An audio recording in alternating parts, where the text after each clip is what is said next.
right, and here we are, everybody. Hello. Welcome to the show. Interestingly, Michelle, I've lost my audio. I don't know what's going on, but I couldn't hear you just now. Can you hear me? I can hear you. Can you hear me? You can Hello. hear me, but I can't hear you. Oh no. Give me a thumbs up if you can hear me. Okay, I need to do something to make sure that my audio.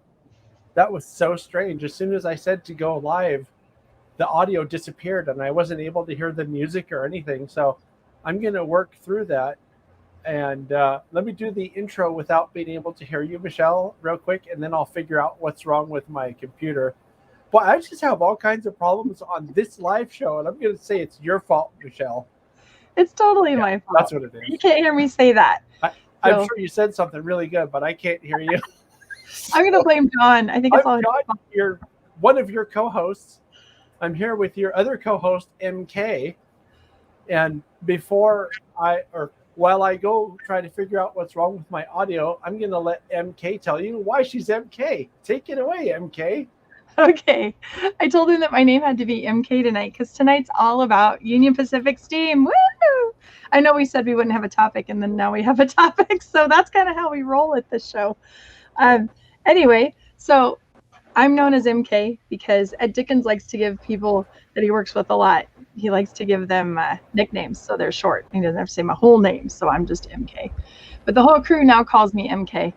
And so I told him, I said, if I'm talking about UP Steam, I have to be MK because that's just how it is. So, yeah. And my audio is working now. Oh, good. You can hear me now. Okay. So yeah, there was this one point on the trip where I'm standing there talking to people, and I'll talk about it later. I was doing safety talks with kids, and one of the crew members runs up and he's like, MK, I need pin stat. And so MK works a lot easier than Michelle. So everybody calls me MK. I don't know if I can get used to that because you've been Michelle ever since I've known you. I know. So you can call me Michelle, but in that world, I'm MK. So. Yeah. Or hey, you. Yeah, or hey, you. You pretty much answer to anything. Hey Blondie. So, welcome everybody. Thanks for joining in tonight. Even knowing the topic and that I would be talking a lot, you still came. So thank you. I know. Imagine that. They must be gluttons for punishment. Yeah, I think so.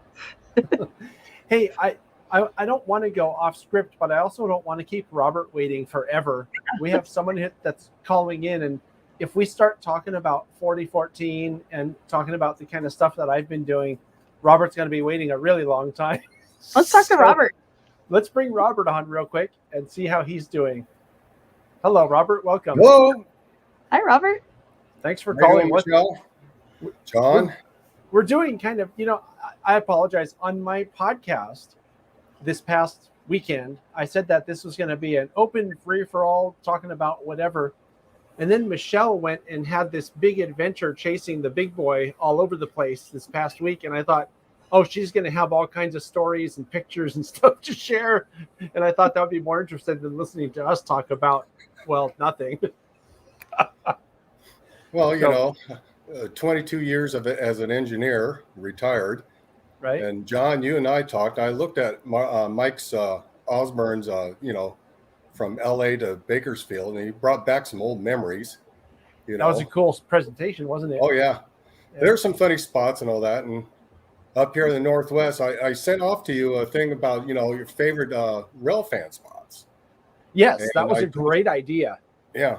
And I told you about, Tehachapi. It was in the 70s and 80s that we go around the last day you can go to the Tehachapi Loop is Memorial Day weekend. Beyond that, you better have an air conditioner because it gets hot. Mm-hmm. And I told you there's a little bluff for the tree. You remember that. And I told you that we always bring a 6-pack of whatever. And they have an overlook open now. Have you seen the pictures of it? So I don't think anybody's going to be trespassing on that land out to that hill anymore.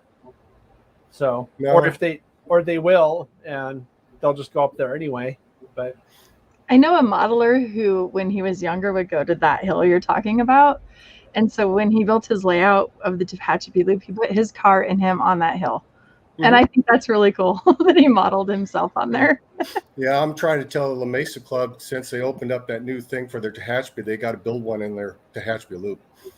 Well, but their Tehachapi Loop is supposed to be like 1950s, though, isn't it? I mean, yeah, that wouldn't really work. It wouldn't really be prototypical, and you know how they like to be prototypical at La Mesa. Yeah, that's why I kid with them on it. Yeah, because I was a member of the San Diego Mall Railroad Club. Yeah, that's the one that has the other layout there, isn't it? Mm-hmm. Is that the N scale one, or is that the other HO one? It's the HO one and the O gauge. I joined them in 1976. Right. And then when the big fires and all that bit, we got room now in the basement. We chose the basement, and I was the part of the chairman of getting them in there. Right. And the funny part is, the one night is we got keys to get in because it was done.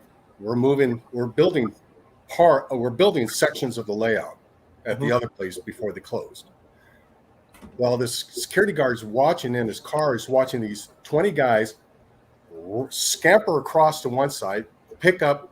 You see this layout going across the other way and going back and back, and he's wondering what the heck's going on, Right. Yeah. But it's a nice museum down there and all that bit. I wanted to go to Salt Lake to see the 4449, but I retired and I go along. Oops, because my friend and I wanted to go up here in the Northwest. It was somewhere 2015-16. We had the double header with the 4449 and the 844. Oh yeah. And some of us were on the crew to pilot it around the Y down there in Tacoma. That's awesome. So the trains were up there at 5. It's a small little yard and all this bit. And they had to come on down. The cars were in Tacoma, so we had to guide them around the Y to get to their train. And after that, they said, well, your job's done. Stick around. Okay, here we go. Have you been out to the Colorado Model Railroad Museum, Robert? No, I have not. I'd like to. I'm the circus person, but she didn't understand what I meant about the circus thing. I know I have resistance on my wheels and all this bit and everything, but you're the one that messaged me about a circus train, right? I bring just the train. Then I bring you all the train orders and the special instructions and hand it to you, and then your crew. And we run it just like the Ringling Brothers. You guys, it's freight. We put our power on it, so we're okay because we put our power. Okay. I just figured out what you're talking about. You're talking about the last time we did a live show last month. You were talking about just so the viewers understand, because this just came out completely out of left field, and I'm just like, what are they talking about? I got it. Right. Last time we had a show about 3 weeks ago. Exactly. Yeah. I mean, I'm a little slow sometimes, but but the point though is that you were asking Michelle, I think, on the last show, if you could bring a circus train to the Colorado Model Railroad Museum. Okay. I got it. I just wanted to make sure that the viewers understand what's going on, because otherwise it sounds like a very bizarre conversation. If you're just bringing the train and not the power, we're good, because you don't have to worry about getting it into our system. No, and the funny part is, it will be the first. It will be the first section. It'll be the first section. Second section's in process of being built, and there's a third section. And how I got started in this, one time I got to engineer the Ringling Brothers and Barnum Bailey Circus from Seattle to Portland. Oh, fun! Oh yeah, yeah, that's neat. And I love engineer rear view mirrors, because you can look ahead, take your camera, shoot through the mirror, and get the nice sideline of everything around Solo Point, favorite place for photographing, and the Puget Sound. Oh, that's really neat. And the other one is Chambers Bay is another good one, and Stillicum is a good one too. And up in Edmonds, we have what we call the Spit, and that's where I got a chance to get some photographs of the double heading going to Tacoma to Everett and back. and you got the sun just right. You got the Puget Sound right there, and it's just beautiful there in Edmonds. That's cool. You know what I think we should do? I think on our next show, Michelle, in September, I guess, we should do a thing that's people can call in and tell us their favorite rail fanning spots. That was Robert's idea. Yeah, that's cool. I like that. Sent a message. Yeah, I think it's cool. You know, interestingly, Pacific, by the way, outside. Oh, is one coming? Yeah. Do you want me to mute? No. Okay, you guys can hear it.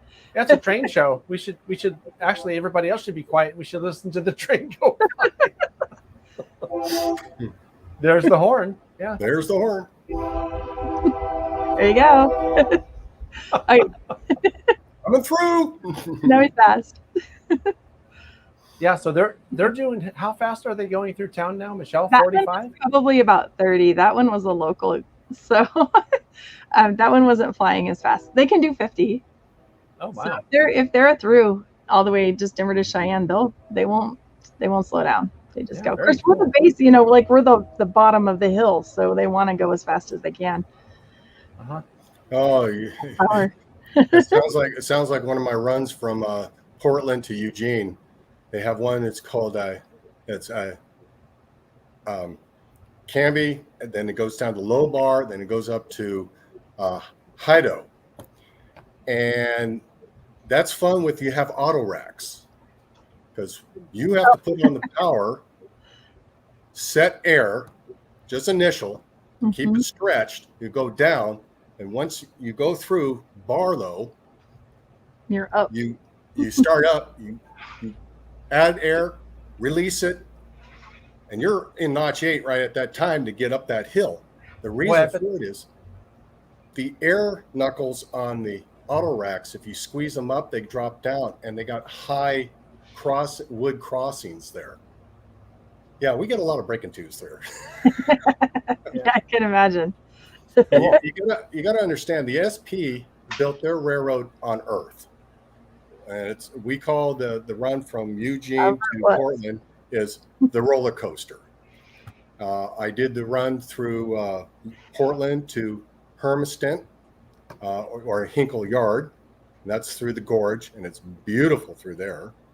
And I do the run up north. I mean, I did the whole thing of the Portland service unit, and I had a fun time.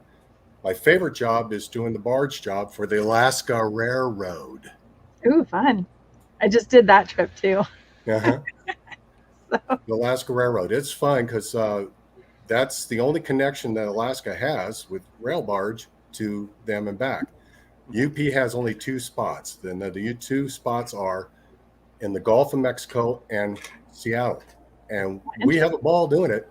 We try to beat the tides. Yeah. You have to and work it's funny with UP officials. UP officials are really funny because they're seeing us. Even the switch crews are working out in our yard at Argo. It's on landfill. So they're looking at tie charts. And they're wondering why they're looking at tie charts. Well, one of our crusty old conductors goes along and says, this is how we can kick the cars, how hard or how soft. Because if you're 4 degrees down, you kick that card hard, it's going out the other end. It's true, huh? Yeah, onto the bar. Yeah, that makes sense. Yeah, if it's up high, then you can kick and all this bit. That's cool. It's a big giant family up there. It's a misfit family, but it's a family. I'll have to tour that sometime. That sounds cool. Yeah, the barge operation is Kev's from Alaska Railroad. It's on Harbor Island. They load up the barges. The top level is all the containers and everything and all that bit. The bottom is all the cars. And now you got to do math. The conductor has to do math, and they have to do math to calculate the footage and the tonnage, because you got to remember the barge is on water. Yeah.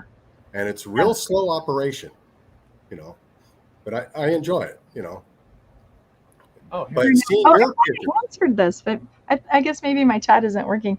The question on the bottom, you go to upsteam.com, and there's 3 options that come up on your screen. And one of them is the tracker. And the tracker actually has a live Twitter feed down the side and a map that shows you exactly where they are and where they're stopped. So It tended to be pretty accurate when we were out there, maybe a few minutes delay as to when they were leaving and stuff. But so upsteam.com to answer his question. Cool. Well, thanks, Michelle. Cool. Yeah, it's totally an app, but yeah, it's cool. The live map is terrible on your phone though. So just pull out another map or Google Maps and just read their Twitter feed, because their map on a cell phone is bad. So it's great on a computer. It works fine there. Maybe we should talk about 4014. Is there anything else, Robert, before I let you go? So, because we're going to talk about the 4014. Michelle just had a really great week chasing it around. Oh yeah, I just wanted to say her pictures were great and everything like that. I really enjoyed it. I wish I could have gone. I knew Steve Lee a long time ago, and all that bit. And I think the steam hair is doing a fantastic job. I like to see more steamers come on, and all this bit. And as me, Robert M. Martin, the Locomotive Works, I got 3 engines I got to get done for retirement of fellow engineers. So thanks, John, for having me on. Michelle. Thanks, Robert. Nice to talk to you. Yeah. Thanks for calling, man. Appreciate it. Yeah. We'll see ya. Talk to you later. All right. Cool. Yeah, I didn't want to keep him waiting, because I knew if we started talking about this other stuff, he would have been on for probably an hour waiting for us. Yes, I bet he's got amazing stories. Sometime we'll have to just have him talk about one piece of that, all those things he talked about. That'd be fun. Something I would think would be really fun to do is to just invite on people that we know that are railroaders, professional railroaders. I know a bunch. I know you know a bunch. And just let them talk. I think that would be a fun show, just to sit and have them tell us stories. It'd be like story time. Yeah, I mean, all the people I know that worked on railroads have a ton of really great stories. Yeah. They do. They have good stories. Yeah. So that could be a fun thing to do. We'll have to think about when and just do it one of these times. So okay. Now you have some stories for us, Michelle. Well, I have a story. And so John's like, do you want to share your story? And I'm like, well, I have a lot of photos and I have a lot of videos, but I could really narrow it down. So I didn't have a lot of time. I'm going to say that up front. I had last night, and I got to work at 6 a.m. so I could work on this today. Oh, you're really dedicated. Well, I only had that 6 to 8 a.m. time slot available in my time. So this is what we ended up with. So I have a PowerPoint I threw pictures onto, because that was easy. And then I have videos that we can share. So should I share it? Well, I guess, should we start at the PowerPoint? I'll just start at the top.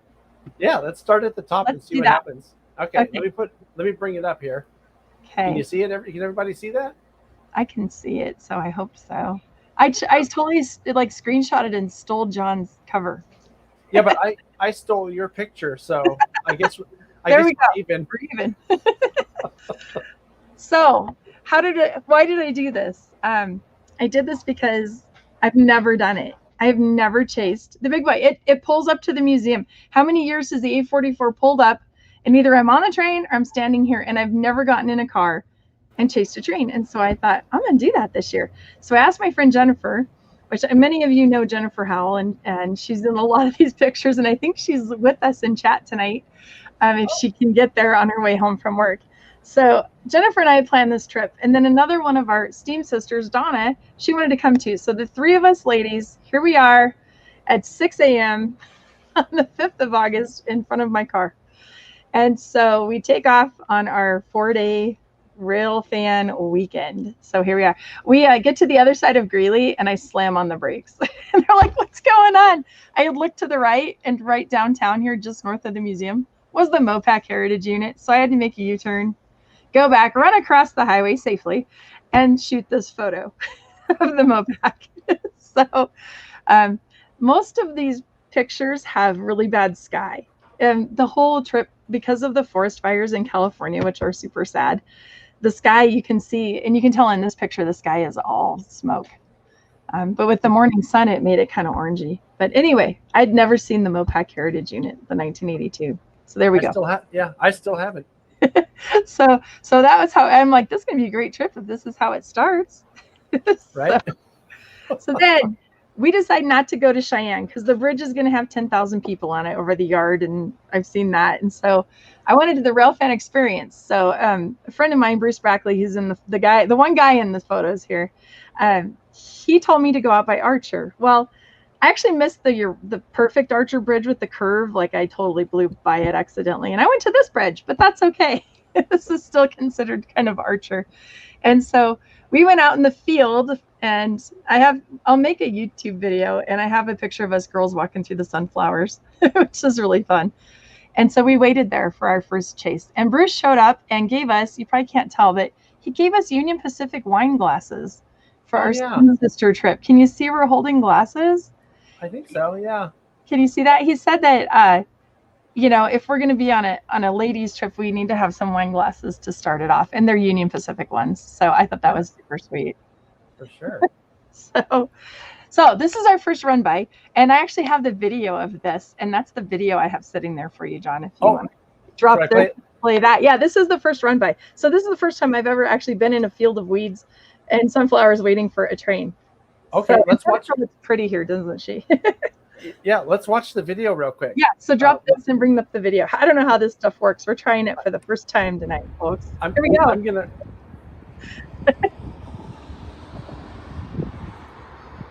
And it's quiet.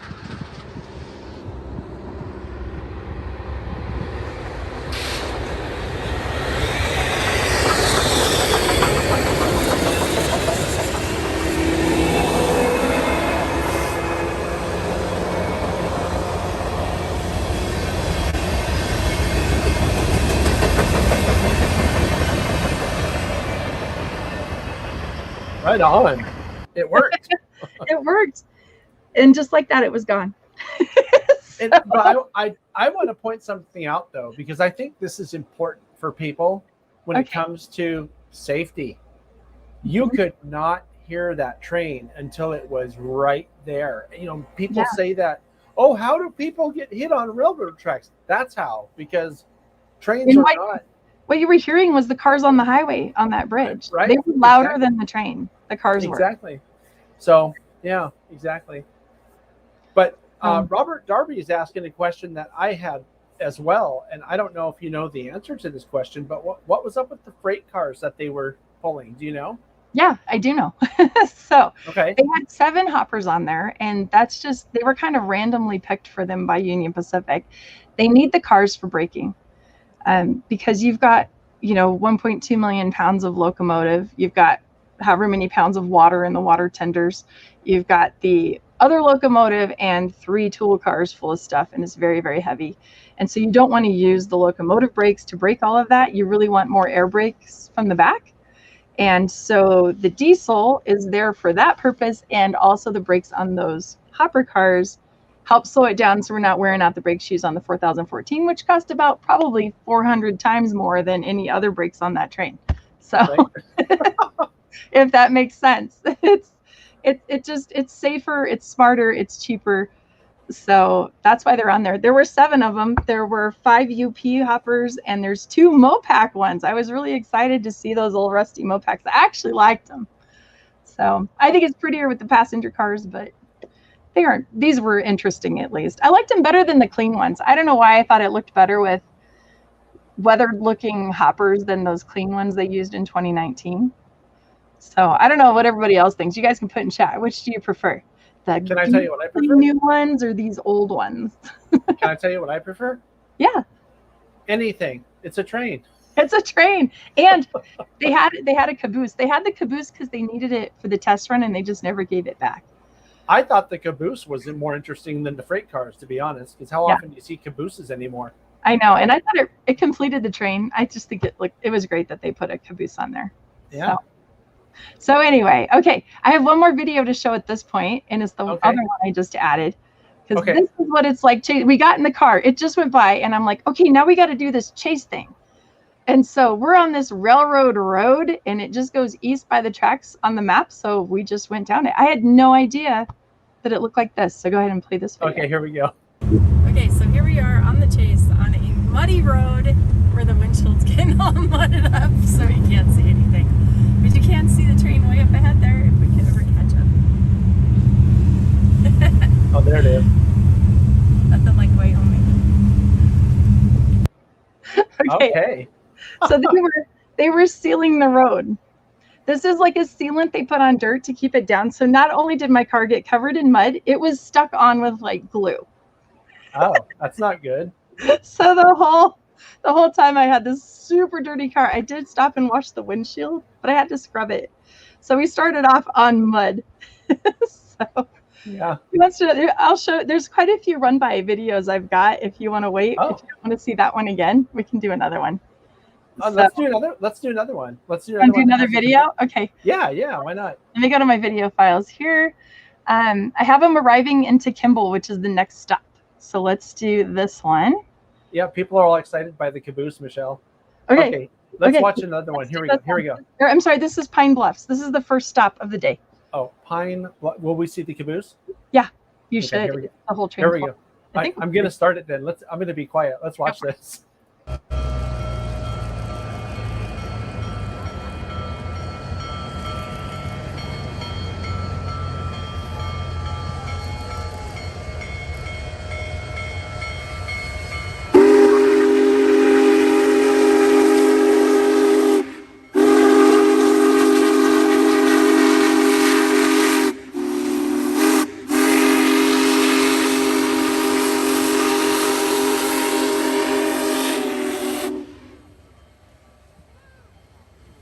Look at all those people.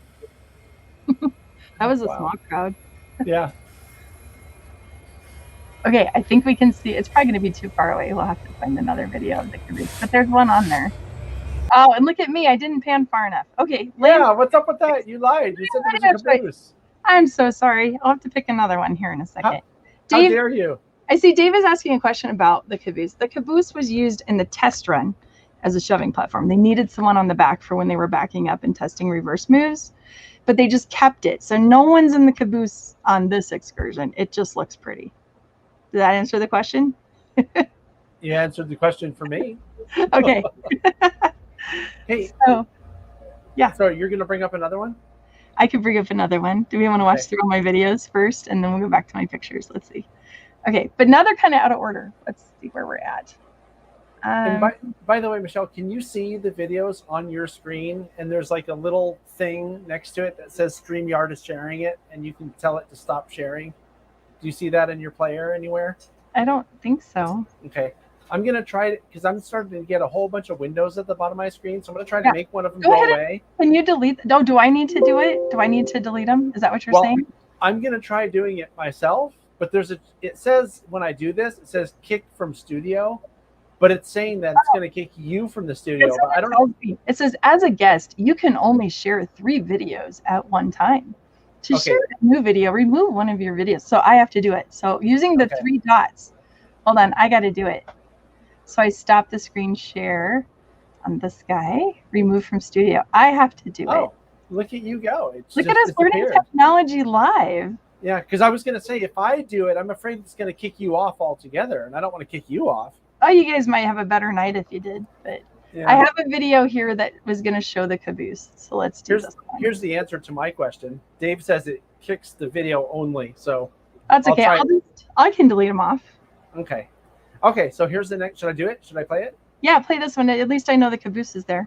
Okay. But it better be there this time because I was really mad last time. There we go.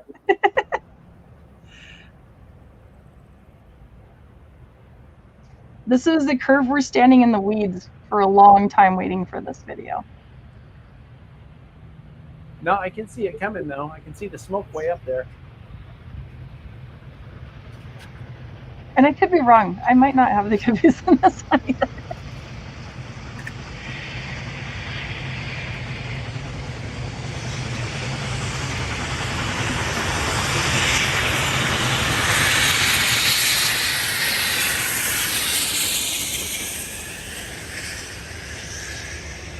Look at me. No. I don't know.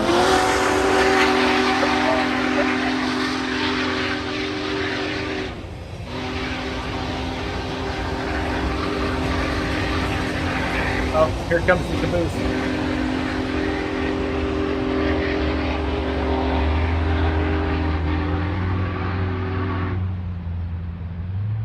Oh, that is so There you cool. go. And that's when they were headed into Sydney. So, we were chasing, and I have a video to show right before this one because I did that out of order for you guys. I had never chased before, and I'm like the most conservative driver you'll ever meet. I used to be a crazy driver, but now I'm like super I'll just follow the car in front of me because I can. And the girls in the car are like, you have to pass. You have to pass. We got to be up there. You got to go. Like, and all these people are like flying by and passing, and it's like a thing. So I did make a video of this, a short one. I had Donna video it while we were driving. So let me go grab that one real quick. It's kind of funny. Is it them telling you to go faster? Yes. So here you go. This ought to be good. Oh, no. We're pacing. You can see the train. And we're in this long line of cars, and I'm nervous about passing because it's me. And the ladies are like, go! So I think maybe we'll go. And she zoomed it. I'm actually passing. Go, should I pass? Okay, Yes, we can yes. safely pass one Pass. Oh, it's terrifying. We will go right into this little gap right here. And this is how it's done. Oh yeah. Right here. Look at us. Woo! You're just driving down the wrong side of the road right there, huh? a pro. Okay, so that was me passing one car. Now, as we went through this little town to the other side, we wanted to get ahead of it so we could get out and take a run by video, right? So we're trying to get an articulation video or something in a curve. So after that video, I actually passed everybody. Like I passed like 20 cars. I'm just passing and I'm succeeding and I'm flying along. And I get to the very front and I look over and the train's like way back there. And the ladies are like, well, we thought we were going to pace the train, but I guess you left it behind. Right? So then we decided we would just go way ahead. And that's when we got out on the weeds. And then we thought it would be there really quickly. So we went way out at these weeds. They stopped. They had to wait for a train. And we didn't know that they'd stopped way back there. So we're standing there for like 30 minutes going, where's the train? That's funny. But that's what happens when you chase. You really don't know what's going to happen. So I thought people would be rude. I really thought that line of cars, people would be all mad if you passed them and honking their horns and, like driving in Denver or something. Everybody was really nice. Everyone like understood what we were doing, and they let me in and I'd let people in, and I felt like no one was grumpy. Like I never heard a car horn or never saw anybody flipping anybody off or anything like that.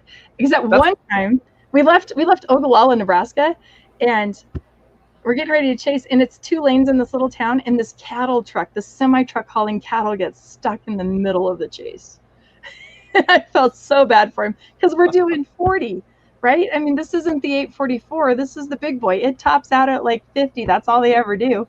And so we're pacing real slow in a 65. And so pretty soon this cattle, this whole big semi just passes the whole line. We're like, good for you, cheering him on. So, He was probably angry too, like, oh, these stupid foamers, yeah.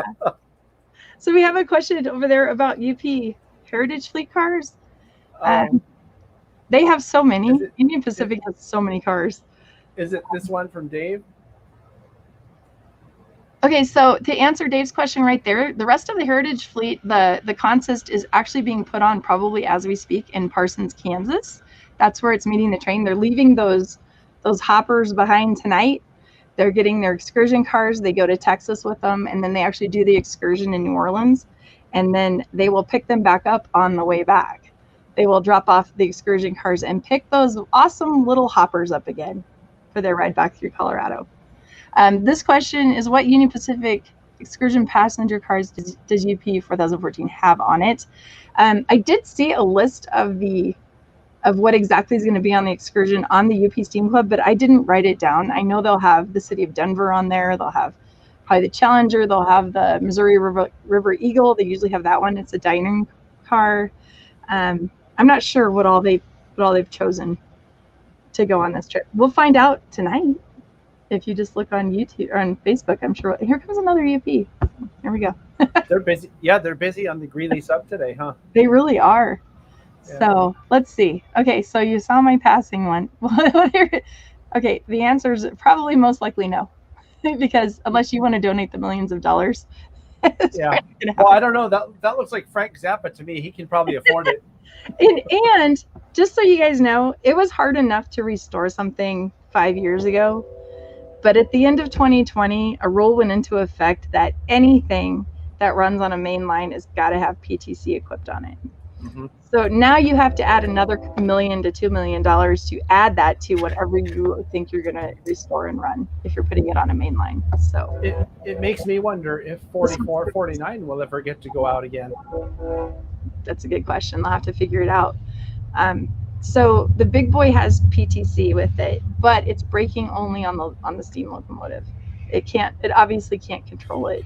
So 4015 was dedicated to it for Right. this trip because the rest of the PTC is in that. So Right. Ed and his crew are the PTC. yeah, I have a picture of it in my slideshow here. Let me go Oh, to. should we bring the slideshow back? Yeah, let's do the slideshow because I had some stuff I was Okay. going to share that's kind of fun there. Yeah. I think you advanced it one more than where it was at before. Right there. Okay, There that's we what go. it was. Okay. So there's we all go. of us ladies. We did our run by. It was super fun. We got in the mud and then we went down the road. This is what it looks like chasing. You know, you kind of just follow it. I actually enjoyed it. I thought it was pretty peaceful to just follow the train and watch it. So the crew. I was going to go through the crew with you guys because you probably don't know them. Yeah. That seems interesting. So of Yeah. course everybody knows Ed Dickens on the left. He's the famous guy. Probably the next most known is Ted Schulte. He's the fireman and also an engineer. Sometimes you'll see Ed over in the fireman's seat taking a break from engineering and Ted's running it. So those two will switch off back and forth. Here they are waving at me. I think we're in Ogallala. So Ed has his micro. You can't see it in this picture, but he has a little megaphone. And right before this, he picks it up and he's like, "How are you, MK?" over the megaphone. So then they wait for me in this picture. Okay, so we have Jim Leonard. He is the conductor. And Jim is a regular volunteer here at the Colorado Model Railroad Museum. And I just adore him. He's one of my favorite people on this planet. So you'll see Jim walking around. It was 105, it felt like, with humidity. And so he does not wear his conductor's uniform on days like this. You'll usually see him in overalls, but he'll wear the hat, so you know he's the conductor. Very cool. We've got Austin. I never got a really good picture of Austin's face because he's kind of camera shy. He kind of hangs out more doing the stuff on the train. This is in North Platte early on Saturday morning. They're up there checking something out. So you've got Austin and Ed standing up. This. Uh-oh. Uh-oh. That was not good. Let's try to get Michelle back.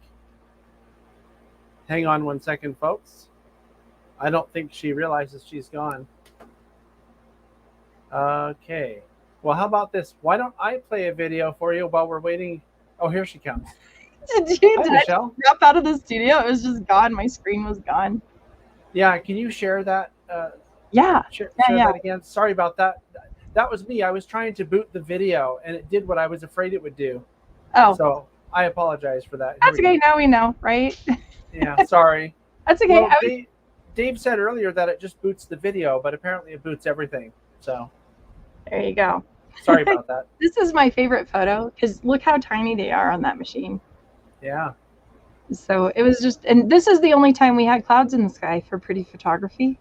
Like the photographer wants clouds in the sky and not just smoke and clear. So I kind of loved that. So anyway, next slide. I'll probably have to click over here. Okay, so here's some more of the crew, and we found these guys in Sydney. So we have Jimmy Thompson on the left, and then we have the newest guy, John Stravino, in the middle, and John, I always screw up his last name. We just call him Donnie on the right. And Donnie is a volunteer on this trip, but he's past crew. He's been on many excursions before. So yeah, so that's those guys. And then I had a hard time finding some of the other guys too. So in this photo from left to right, we have Austin. We have Kirk Clark, who's also been before. Bruce Kirk, with his back completely to us, also been on trips before. And both of those guys are also volunteering on this trip. And then we have Jimmy, and then we have Paul Gershio. And Paul was instrumental in getting the big boy for restoration. So he's been involved for a very long time. Just a neat guy. And then, of course, John Stravino again, right there. And the most overlooked member of the crew is Dean Anderson and his amazing fuel truck. They have a dedicated truck that brings that oil in for them.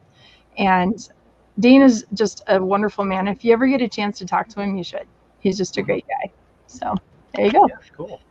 So stops. I was just going to talk about stops, and then we can share other video too.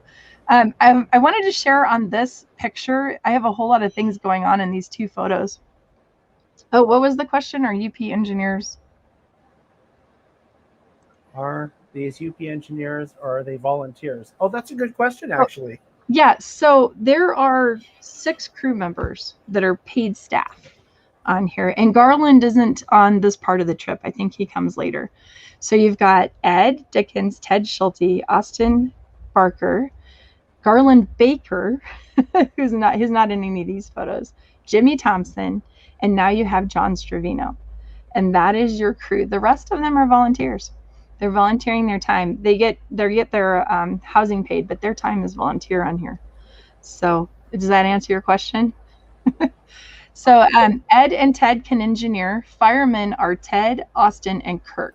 Those 3 guys are firemen. So the rest are all the crew that are doing what's in this picture right here.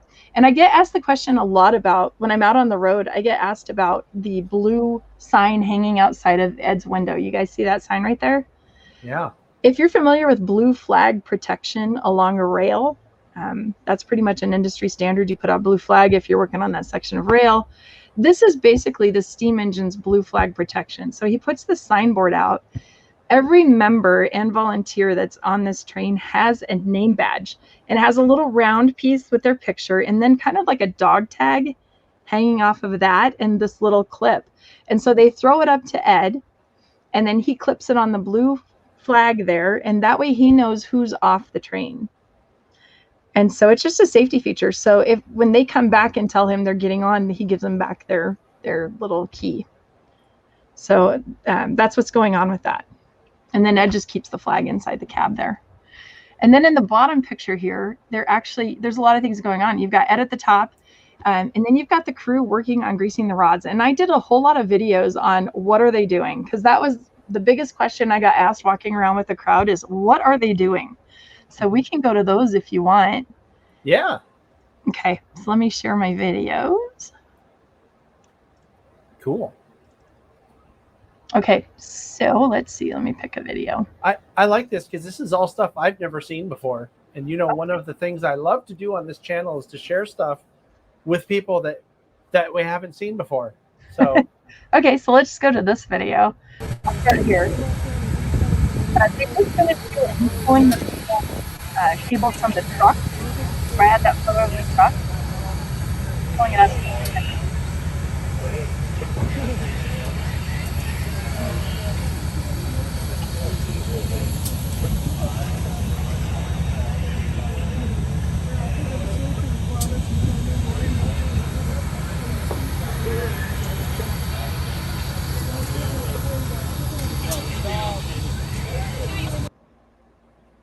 So cool.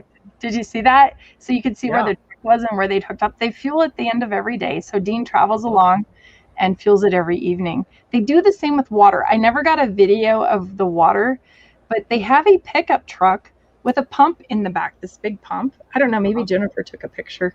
And they can pull up to any fire hydrant, hook on, and that pump will give it the pressure to pump it up into. It doesn't go straight into those tank cars, guys. It does not go into the water bottles. It goes into the second car back, or actually no, the third car back of the 3 tool cars, which has the water treatment plant in it. And that water is specially treated and then goes into the tanks here, into these tenders. Mm-hmm. So that's how that works. Okay, I'm going to load another video. Okay. And I will delete this one. Okay, yeah, I'm not going to try that again. Okay, let's do this video. Okay, here we go.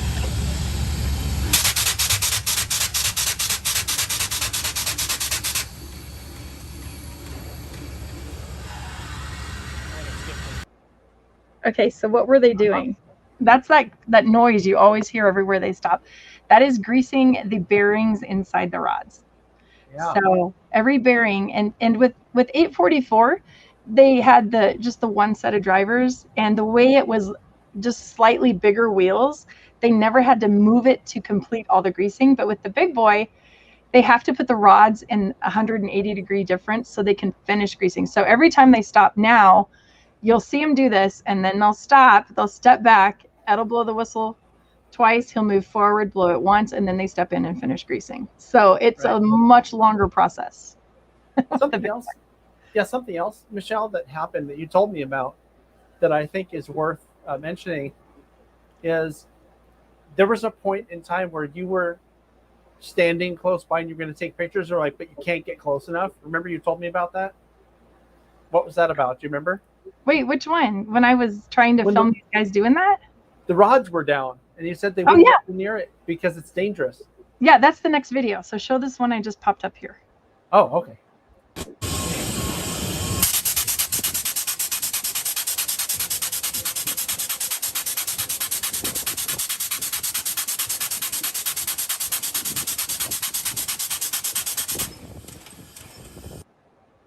So they're doing that there, and then see how the rods are down? Both sets of drivers were perfectly down, and that doesn't always happen. So Jim Leonard called me in to take these videos and had me come up and take them. I missed the question. How many people make up the crew? Oh, so the crew in the cab would be 2 people back in the day, but today it's not. To answer that question about the crew, in the cab, I get asked this a lot on the trip. Who are all those guys in the cab? Because there's at least 4 to 6 people in there. So you've got your engineer, your fireman, you might have another crew member, and then you have the pilot crew. Because whatever section of rail they're going through, you have to have crew from that section guide you through there. It's kind of a union thing or something. It's safety, so that they know he's taking a steam locomotive through stuff he doesn't run every day. So you need that person to guide you through it. So they call it the pilot crew. And also on this run, there was a PTC guy. Huh, so there were a lot of people in the cab on this trip. And I have one more picture. Let's see. I have one more to share right now while we're talking about the greasing. So do this one, and I'll start deleting.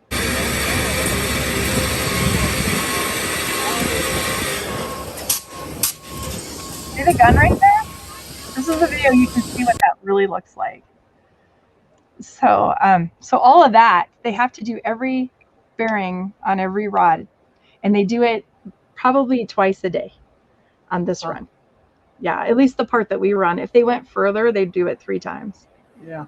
So, and I've heard people ask the question, or I've seen people sort of, I don't know what, fantasize about having steam makers, come back. And it's like, it'll never happen. I mean, other than just little one-off excursions like this, there's never going to be steam like there was in the old days because of all that labor that it takes, right? Right. Yeah. All the tender care and whatever, TLC as they call it. Yes, it takes a lot of care. Yeah, it takes a lot of people, and you spend that much money, so you want to do it. I have another video for you. Yeah, keep them coming. Let's do this one. This is more of the what are they doing? Okay.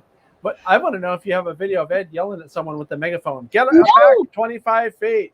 There were some people that he should have yelled at, though. We were in Julesburg, Colorado, and he'd blown the 5 whistles to call the crew back on. So everybody's back on the train. And all of a sudden, these people, like 4 people, just decide to cross the tracks, all 3 sets of rails right in front of the locomotive. Wow, and, that's really and they were all on the train, so nobody could yell at them. So, do you know what's really the most dangerous thing about that, though? Is that if you're going to walk across and the tracks are on the other side of the locomotive, you could get creamed real easy because you can't see what's coming. Right. And if you're not paying attention or trying to get across, real quick so that they don't yell at you or whatever, you might get creamed by another train that you can't see that's behind the one that's right there. Right. So anyway, let me bring up this. Oh, let's see if there's a question real quick. How long does it take for them to start? So they steam the big boy up like days before they leave. They have it going. And in the morning, I know they had a display day in North Platte where they did not have it fired up. They just had it base heat. And so they had to come in at 4:30 on Sunday morning to get it hot enough to move by 8. Does that answer your question? I think that answers the I know question. they called the crew at 4:30 to. Right. And it makes sense because when you think about it, that is a really huge boiler. And the amount of water that they're trying to heat up, I mean, of course, it takes a while, right? It would have to. So, Yeah. So anyway, 200 gallons a mile. 200 gallons a mile is what it burns in water.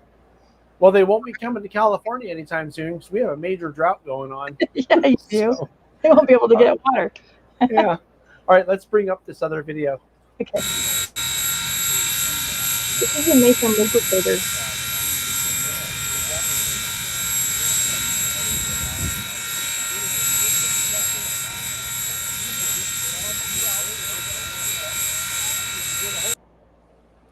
So that is a video of them pouring the oil into the lubricators, the Nathan lubricator.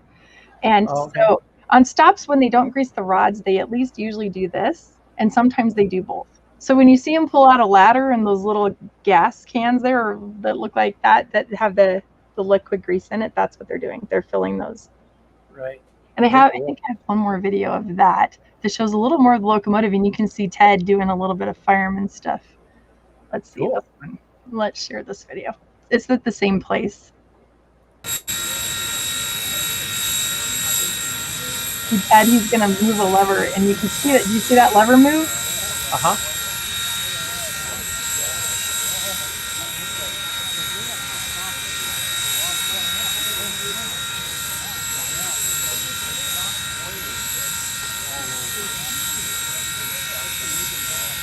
This is in the town of Belvedere. That was our very last stop of our trip. In this tiny town of population 50, I think. Cool. So that was really cool. And I think that's all I have of the what are they doing videos. Next time I'll do better with those. I'll just, because I didn't think about making those videos while I was out on the road. So I'm really glad that you had them though, Michelle, and we're willing to share them on the show today. I think that's pretty cool stuff. Yeah, so that's what they're doing. And I love talking to kids because that noise is so loud, that and kids are always like, what are they doing? And I don't know, you can't really see it in any of my videos, but that grease is a solid stick, like a big piece of chalk, like this big around, like huge, probably that long. And there's sticks of grease that gun is just forcing into there. And I wish I had time. I would have gone back and found my pictures of the bearings and the rods apart on the steam shop floor. So you could see what that all looks like apart. And then you can see the channels inside where that grease goes in. So sometime I'll have a real nerdy night on here and I'll show you guys how the grease goes through the rods because I'm nerdy. I'll go see the bearings did make the rods move. I said that wrong. So let's see. Why is it? Oh, this is a really good question. Another question I got asked. What's all that water coming out at the bottom? And sometimes when they take off, they do this huge... Because the water is still not perfect. They do the best they can to get sediment out and to get stuff out of that water, but it still ionizes in there, I think is what you call it, and creates a sediment that will go to the bottom of the water tenders, will go to the bottom of the boiler also. So when they do what they call a blowdown, they're blowing that sediment out, and they're also blowing out any extra water that has settled in the steam. So if they've set for 30 minutes, a lot of water has collected in places they don't want it. And so what they do is this huge blowdown and just like blow it all out of the system. Clean it up. So, yeah. So does that make sense? Sometimes when I have a cold, I feel like I need to do a blowdown. If you do a big blowdown. Yeah. So that's what they're doing. And sometimes I know it looks like there's just water leaking out. Now, when they first stop in that picture that I have going on, if you go back to my slideshow real quick. Okay, do you see Paul Gershio? I don't know if you can see right here. This is Paul. Look what's in his hand. He's got the cup. Every stop, he goes to the water that's coming out of the blowdown right here, and he collects water and they test it every stop. And they're checking for what? Sediment? They're checking for the content of the chemical makeup of that water and any sediment. And so there's actually a crew member, which I don't have any photos of. His name's Robert, and he stays in the water car and does all this testing. So he doesn't work for Union Pacific. He works for the water company. That is an interesting job. Think about that. What do? I test water on the big boys tender. What does that mean, right? Meanwhile, people ask you the question like, what the hell does that mean? Yeah. So I love, this is like one of my favorite photos right here because there's so much going on in this picture. Yeah. You know, this guy's keeping us back. This guy's doing water. These guys are putting grease into the bearings. Like it's a lot going on. Right. And it's interesting when you think about it because everybody there is doing something. And if they weren't there, they couldn't run, right? Right. Because the jobs are that important. So that's cool. I had a video I was gonna, well, I guess I didn't put it in here. I'll have to put it in here in a minute. Next time we show a video, I'm gonna go find one and put it in here of this point where John's throwing his keys up to Ed and he drops them. It's pretty good. Oh. I forgot to add that in my file. I'll go find it in a bit here. So let me go here. Let me just go to the next couple slides. So this is what it looks like at a stop usually. At this point, I have my yellow vest on because the first day I kept talking to people and handing out safety stuff. And finally the guys were like, just put a yellow vest on, Michelle, because you're doing the job. So I started walking around talking to people. So this one is in Kearney, Nebraska. So we're downtown Kearney here. And you can see they got the ladder out. So what are they doing? They're putting grease into the Nathan lubricators. So. Wow. And then here's another one of the guys doing that at a different spot. Just more crew pictures. I love this picture because the rods are down. This is at that same part where we were talking about how they're at the bottom, and then they'll have to move them to the top to finish doing this this greasing. And do you see the one in the middle right here? Look at the grease coming out of it. Yeah. Do you see that? And this star pattern is what it kind of looks like on the inside too. So it's pretty neat how the grease goes through these channels inside there and then comes out. And they grease it until it comes out so they know that it's full. Yeah, exactly. Yeah. MK, did they ever let people into the cab? They do. There were a lot of employee special people that got in the cab, but on the morning that they displayed in North Platte, there was like 1 hour that if you were lucky enough to be there during that hour, they were letting some people go up in the cab. When they have what's called, so we had a viewing day. So there's two different things. And if you look at their big schedule on the website, so the same upsteam.com, there's the tracker, but there's also the schedule. If you bring up the schedule, it will say viewing or display on days when they're not moving. Viewing means you might get to see something, you might get close, there might be a fence, they're not quite, you know, you don't know what to expect. You're definitely not going to get on the train. When they have a display day, which they're going to do in Fort Worth, and they're doing it in New Orleans and I think St. Louis, or display days, they will actually have a ladder they bring out so you can get up and get in the cab without climbing the normal straight up ladder. They actually have a staircase. I should say it's a staircase that they roll in, and that way you can get up and you look through the window in the cab at a minimum, and sometimes they'll let you in there. And then also they should have the experience the Union Pacific car open. Is the tinder full of water too? The black tinder is oil, the two yellow ones are water. And they use a recycled motor oil mixed with something else, and they call it a special number something. And I'm sorry, I don't have the data on that. You can Google it. Yeah, I know the oil burners that are in California use just recycled motor oil, you know, used motor oil. I know they mix this with something, but yeah, I think they call it fuel oil or something like that. Did they let anyone in the caboose? Okay, so I asked the guys a question. I had a question. Why aren't you in the caboose? Is it air conditioned? It was not air conditioned. So it was 110 in that caboose probably. So nobody's in the caboose. The only air conditioning on this train is in one car. But when the train's moving, it would be okay to be in the caboose because it would at least be windy. Yeah, it would be windy, but nobody rode in the caboose. I think because it'd be such a long walk and they have to get out quick and start doing all this work so they can stay on their time. There we go. Number 5 bunker oil. Thank you. Does that sound right? Yeah. There you go. Like it has a number when it's all mixed together. Right. I knew that I've heard it before, but then you would say, well, what is it? And it's used motor oil, basically. So when I drain the oil out of my car because I'm doing the oil change and they come pick it up, that's probably one of the places where it goes. So here's another picture of the rods when they were working on it. Yeah. They're just so pretty. I just think it's beautiful. Maybe I'm weird. There are a lot of moving parts on a machine like that. And that's the part that to me is so impressive. Is someone had to invent that stuff too. Think about it that way. True. That is true. Who came up with that? There's a question on the side right now. Was there AC in the cab? No.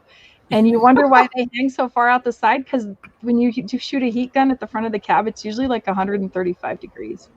Not surprising. Yeah.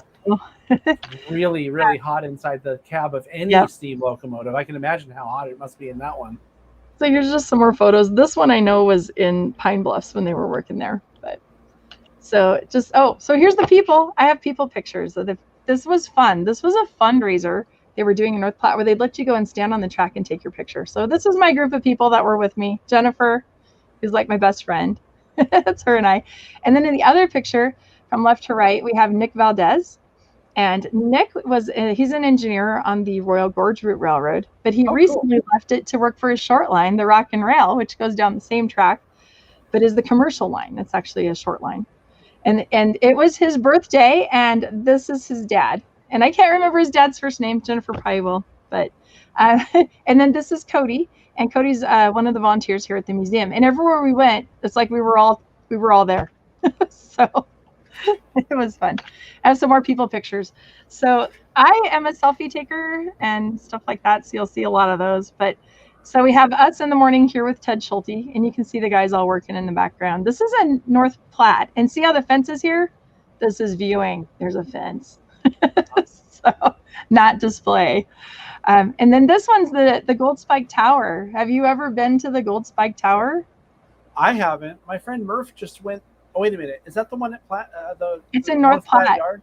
Yeah, you can see. My friend Murph just went there within the past month or two. I didn't put a lot of pictures in here, but this back here is the engine facility at the North Platte Yard. And you'll see we have these things on our neck, which I have mine right here. Let me find the camera. Oh, maybe I should bring you back real quick. Oh, this? Yeah. This was the best $25 I ever spent. This was only $25. And we got a bus ride through that whole Bailey Yard. Thank you, Jennifer. His dad's name is Ken Valdez. I knew she'd know. And so I have a video to share from the Gold Spike Tower. So we're chasing the big boy, and we went over this bridge, and it was underneath us. And it was really cool because when we got up to the tower where I'm with all these people, we saw it come through the yard. So here it is. Cool. Let's bring it up. This is kind of long, but that's okay. We can talk while it's playing too. Yeah, so you can see how huge this yard is. There are two hump yards in Bailey Yard. There's an east and a west, and one of them is slightly taller than the other. I think he said 15 and 20 feet were the two heights. They're pretty cool to watch, though. Yeah. But so we're all standing on the tower, and it's an outdoor platform. They do have an indoor platform on the floor above you with windows, but I like being outside. Oh, I can hear it. That was just for us in the tower, I think.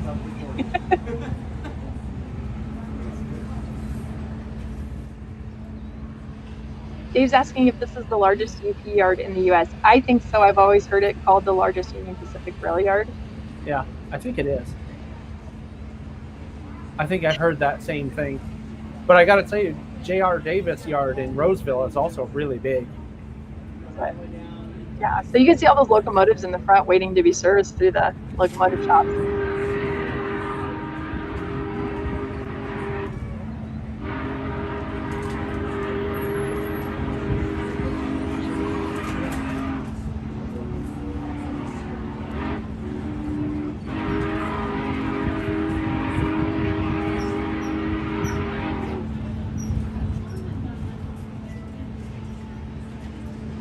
That is so cool. Their main office in the front right there. That's the hump yard right behind it. You guys see that? Oh, yeah. Yeah, see how it goes up? Yeah. Mm-hmm. Yeah, and so see they're humping those auto racks. Yep. That is so cool. Are we going to see one? Oh, it didn't go long enough. It was the end. I have a night video of the hump yard. But I was hoping we would see one of the cars go over the hump so people could see it get kicked. It wasn't operating that day. They were having a mechanical issue. So as we drove by on our bus, it wasn't working. I was kind of sad about that. Yeah. Let's see. I know these events chases are fun for you, but what are the most challenging aspects of them from your perspective? Oh, food and bathrooms. Food and bathrooms all the way. So we I was smart and packed a cooler full of water and drinks, and And I also am a snack packer. If you've ever traveled with me, there's always food involved. And if there hadn't been, we would have starved, because when you're chasing a train, there's no time to like go get food. In fact, so in Nebraska, the railroad follows the old Lincoln Highway, and so it's Highway 30, the old Lincoln Highway. But right below it is Interstate 80. So you can do 40 on the Lincoln Highway, or you can drop down and do 80 on I-80. So we drop down and we're doing twice the speed. We go to the next exit, we get off, we run into a gas station and use the bathroom. We run back in the car, we get to the train yard, and the big boy's pulling up. Like, we almost missed it. So I actually, and because it's me, I said, Ed, could you just build in some bathroom breaks in your trip? Because it's just too hard to chase for too many hours because you can't stop and use the bathroom. So Yeah. okay, this is the most common asked question. John, do you want to answer this one? I could. I know the answer. This one is the one Ed answered on your video. Yeah. So what Michelle's talking about is I did a video with Ed Dickens. I don't know, what was that, 2-3 years ago? It was before 2019's excursion. Oh, so it was like 2 years ago, Yeah. Almost 3 years ago. And that was one of the questions, because people would keep asking the question, why is it there? And there were a lot of people that were, how do I say this, Michelle? Experts who were who were answering the question like they knew what they were talking about, but they didn't know anything about what they were talking about. And the answer to the question is a couple of things. The biggest one that Ed emphasized when I talked to him was that they want to have a diesel on the train so that whenever they're braking, they can use the dynamic brakes on the diesel when they're going downhill. Because if you wear out the brakes on the big boy, it's very labor and cost intensive to do that. And the other thing that he mentioned, which I thought was, obvious, is for utilitarian reasons. So when they go somewhere and they need to move the cars around or something like that, they don't do it with the 4014. They'll cut the diesel off and use that to move whatever around. So. Yep. And there's a third reason. Oh, what was the third reason? I don't remember. Backup reason. So what if they're going down? Oh. Like, what if they're on the Moffat or something, or or there's some single line somewhere, and they break down, and there's a catastrophic problem with the big boy. Right. How are they going to get out there and move that train? Yeah, because they would have to take it to the nearest siding. Right. So it's backup. It can move the train itself too if it needed to, and if they're on a huge hill, and they could help push it up. I mean, it's just a great backup and safety feature to have. Yeah. So, although to be honest, I don't think 4014 needs any help pulling or anything with the trains, because the trains they pull with those excursion trains are not that big. Yeah, they don't need the help. They just they don't need the help. They just need to have safety stuff. Yeah, having a built-in backup makes a lot of sense too. Yeah. But the main reasons that he was mentioning, and that makes that's definitely there. I mean, I don't think it has broken down, has it? I mean, they haven't had to use a diesel for that yet. Not at all. But I also got asked another question from a random bystander. Why don't they pull freight? And I've heard the experts ask the same question. Oh, you should pull freight because they did that with 3985. Okay, that's great if you want to pay for that, because Union Pacific is going to tie up their line, whatever freight they're pulling, they're burning fuel. It's a lot of money to get out there, and just so if they're going to ever do it, because the question was, will they ever pull freight? And my answer was, if there's a PR reason for Union Pacific to do it. Yeah. That's the only time that's going to happen. Right. I know there's a video out there that shows 3985 pulling this huge stack train. Just 3985. There's no helpers. There's no, what do you call it? DPUs in this consist. It's just 3985 pulling like 100 cars in a stack. It's basically a double stack train. Right. So I think if UP had a reason to make a display like that with 4014, they would. Yeah, I suppose they could, but I can't imagine any reason that they would need to. They're not going to. Yeah, it would be really cool to see, though, wouldn't it? It would. It would be cool. Yeah. And when that happened with 3985, the world was different back then. Yeah. It was the world was different, and they could do it. So, Yeah. Okay, let's see. Do we want to knock out my slides real fast? I guess you probably don't need to see the. Yeah, I'll bring them back on if you want them back up. Yeah, and let me click through to these. I did like Railfan ones I was talking about. Look at us girls. There's the sisters. Look at the. Hold on, don't change that. Look at you. You have that little sparkly thing on your tooth that's in all the comedy movies. Hilarious. Okay, so it's not on my screen, but it's on. Oh, it's my mouse. Oh, I thought that was a sparkly thing on your tooth. I didn't see it on my screen. It's my mouse. But look at my earrings. I got these on the Cheyenne Frontier Days train in 2011. And they're steam earrings. And I have my 844 necklace on, also from the Cheyenne Frontier Days. Cool. Car. You can't get those anymore. Everybody's like, I want that. Well, I wish I could get it too. I've been asking. So. Did you have a new purse for that excursion? I did. Do you see I have my purse on. It's a backpack. I have a backpack. It's utilitarian. Okay, let me move on. You don't have to keep looking at us. This is me in my vest. Donna was taking pictures of me. So this is my job. Talk about safety, take people's pictures.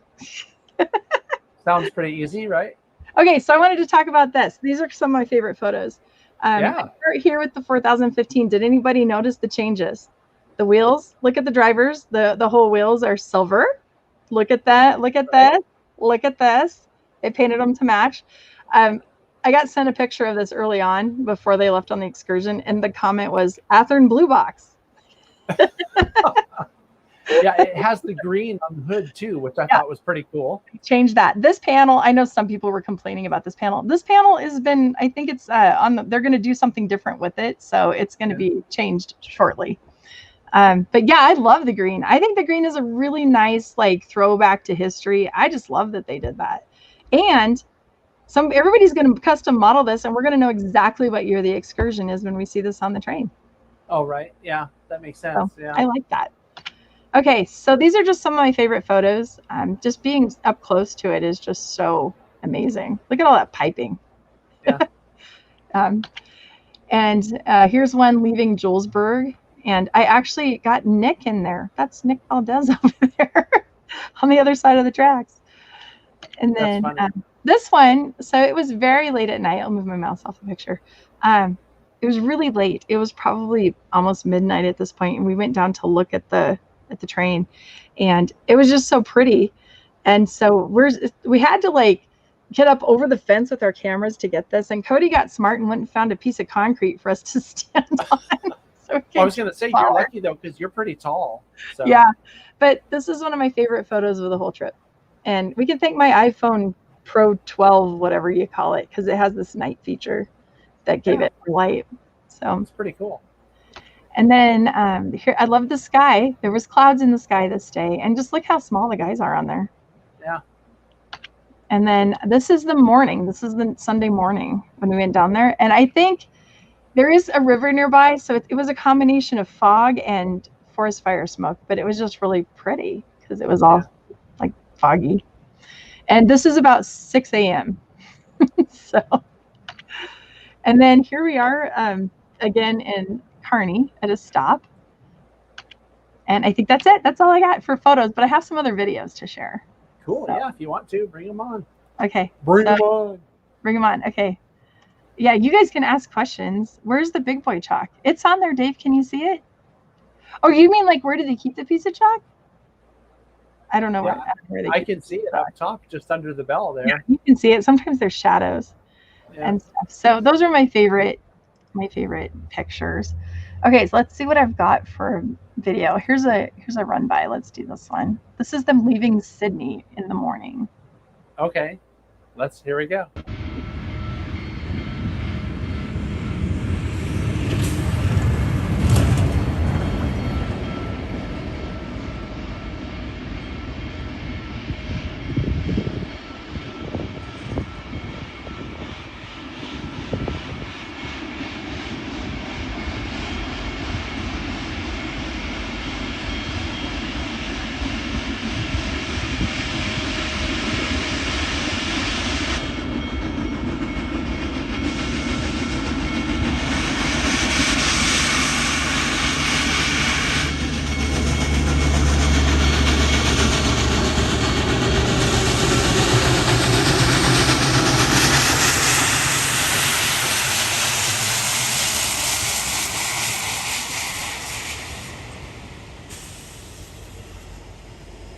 so quiet. Yeah. Imagine Isn't that that. amazing how quiet it is? Hey, there's the caboose. Oh, you cut it off. Did I cut off the caboose? I'm so sorry. I keep cutting it off. I'm sorry, guys. I'll try Look, not to do that. Yeah, Dave was all excited too. He's like, "Come on, caboose! Come There's on, the caboose, caboose!" the caboose. And then I cut it off. I'll stop doing that. I'll do the whole Look. train. I said, oh wait, no. There's a video right after, I think. Oh no. Well, let's see. Here's leaving Julesburg. Let's see if I cut the caboose off. I think I did. I guess we'll see.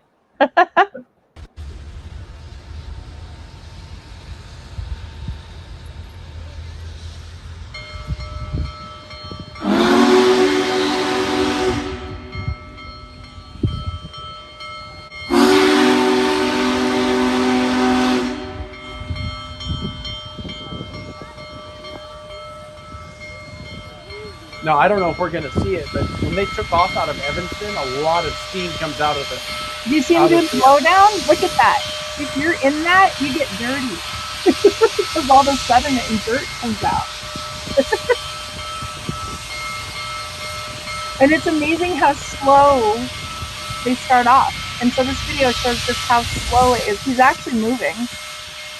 Yeah, it's hard to see, isn't it? Slow. Yeah, it's hard to tell. Plus with the people moving makes it harder to tell. But he's actually very, very slowly moving. I agree, the whistle's amazing. I see that comment.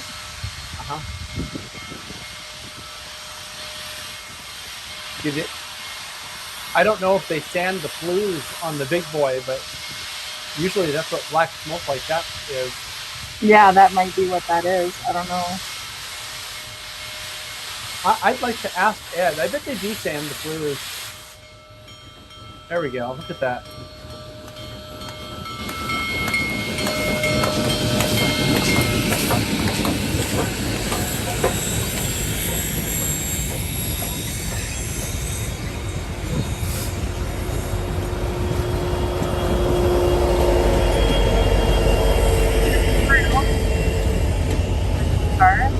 There's a boiler door with the burning in that line, and then here's the water car. Okay.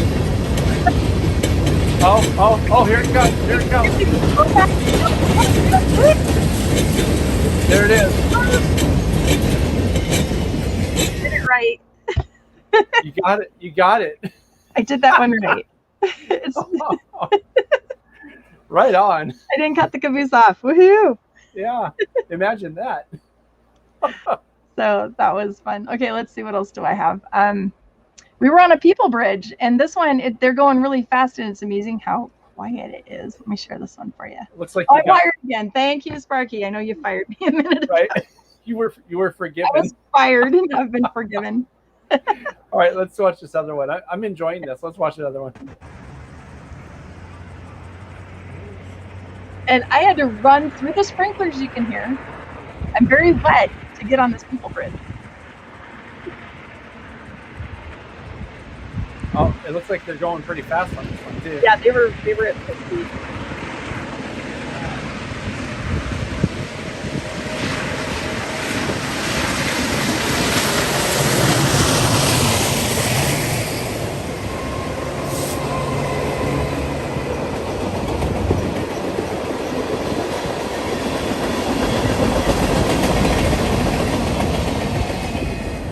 And I got the caboose in. Look at me. Okay, so I have to tell you guys, this was one of those where we passed the cars to get in front. And we pull over and we see this people bridge and we're like, we're going to do it. We think we have time. So Jennifer goes first. She gets across the road. I'm still locking up the car and stuff. And it's a bridge with 3 things that you have to run up to get to the top. So Jennifer has a better video. She's actually in the middle of the top. By the time I got over there, got through the sprinklers and ran up 2 of them at top speed, I was dying. I'm like, I can't breathe. So I'll take the video. Right. So I was standing next to my friend Owen Eads, and I'm like, just hold me still so I can take this video. So I'm all wet because I'd run through the sprinklers. I couldn't wait till they weren't hitting me. So the things you do for chasing trains, you get wet, you get dirty, you get hot. We had to shower at the end of every day. We were so covered in dirt. and just gunk from being outdoors. And yeah, so anyway, okay, I have a couple more videos for you guys, and then we can just talk. This one is really long, John. I don't know. It's 3 minutes, and I kept it whole because you can see how far away the train is, and you can see it coming at you the whole time. And this is leaving North Platte.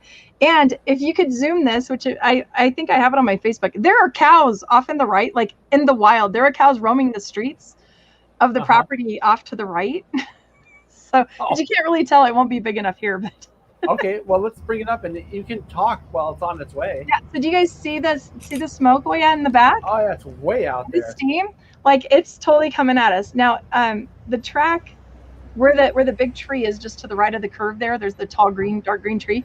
Just to the right of that is like a sale barn, and there were cattle that were just out and walking down the street that's coming at us by the water tower. You can see there were cows coming down that street.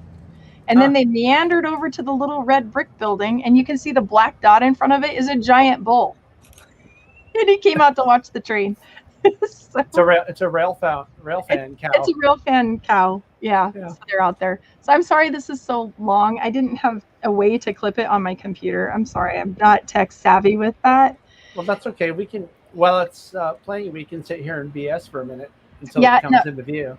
This was a different experience for me because in all the other ones, I'm either running to get there or we're the only people in the weeds. But this one was a true bridge, and all those photographers all have their tripods up. There's like 50 people with their tripods all in a row. Yeah. And one guy's got this huge video camera. And so, of course, it's me. So I step back and I'm like, okay, so what YouTube channels are all you guys from? And so he starts talking to me. And then we realize the train's actually coming. So I'm like, okay, you guys shut up. Be quiet. In the meantime, the whole time they're like, was she ever going to shut up? Exactly. So I'm like, we got to be quiet now. I'm glad you were there to do that. I speak on behalf of all the other videographers that were there. Thank you, Michelle, for telling everyone to shut up. For telling them to shut up. It was right before I started this video. I'm like, we see the steam. Shut up, everybody. So you can hear all their cameras start clicking as it gets around the corner towards us here. Right. Drones. They are super picky about drones. You cannot have a drone over their property. If you cross railroad property, that's trespassing. But there were drones everywhere. And there's some great footage, but most of them honestly were right on the edge of property, which is legal. So yeah, thanks for liking the show, Gary. Oh, here we go. Quiet.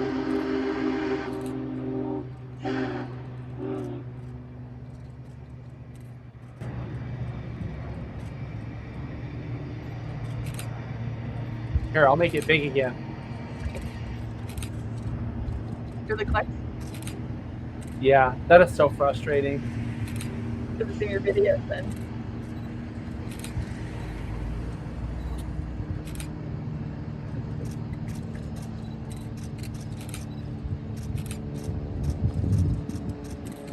And there was an airplane. Can you hear that too? It was circling. Yeah. Listen how quiet the train is, though.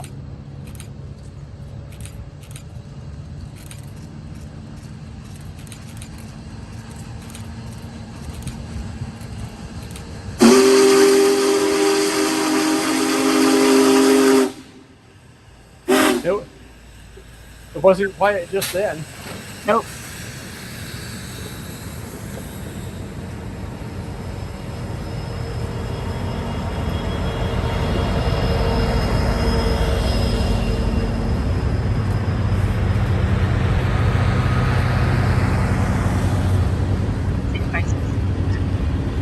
There goes Jim Leonard in the car.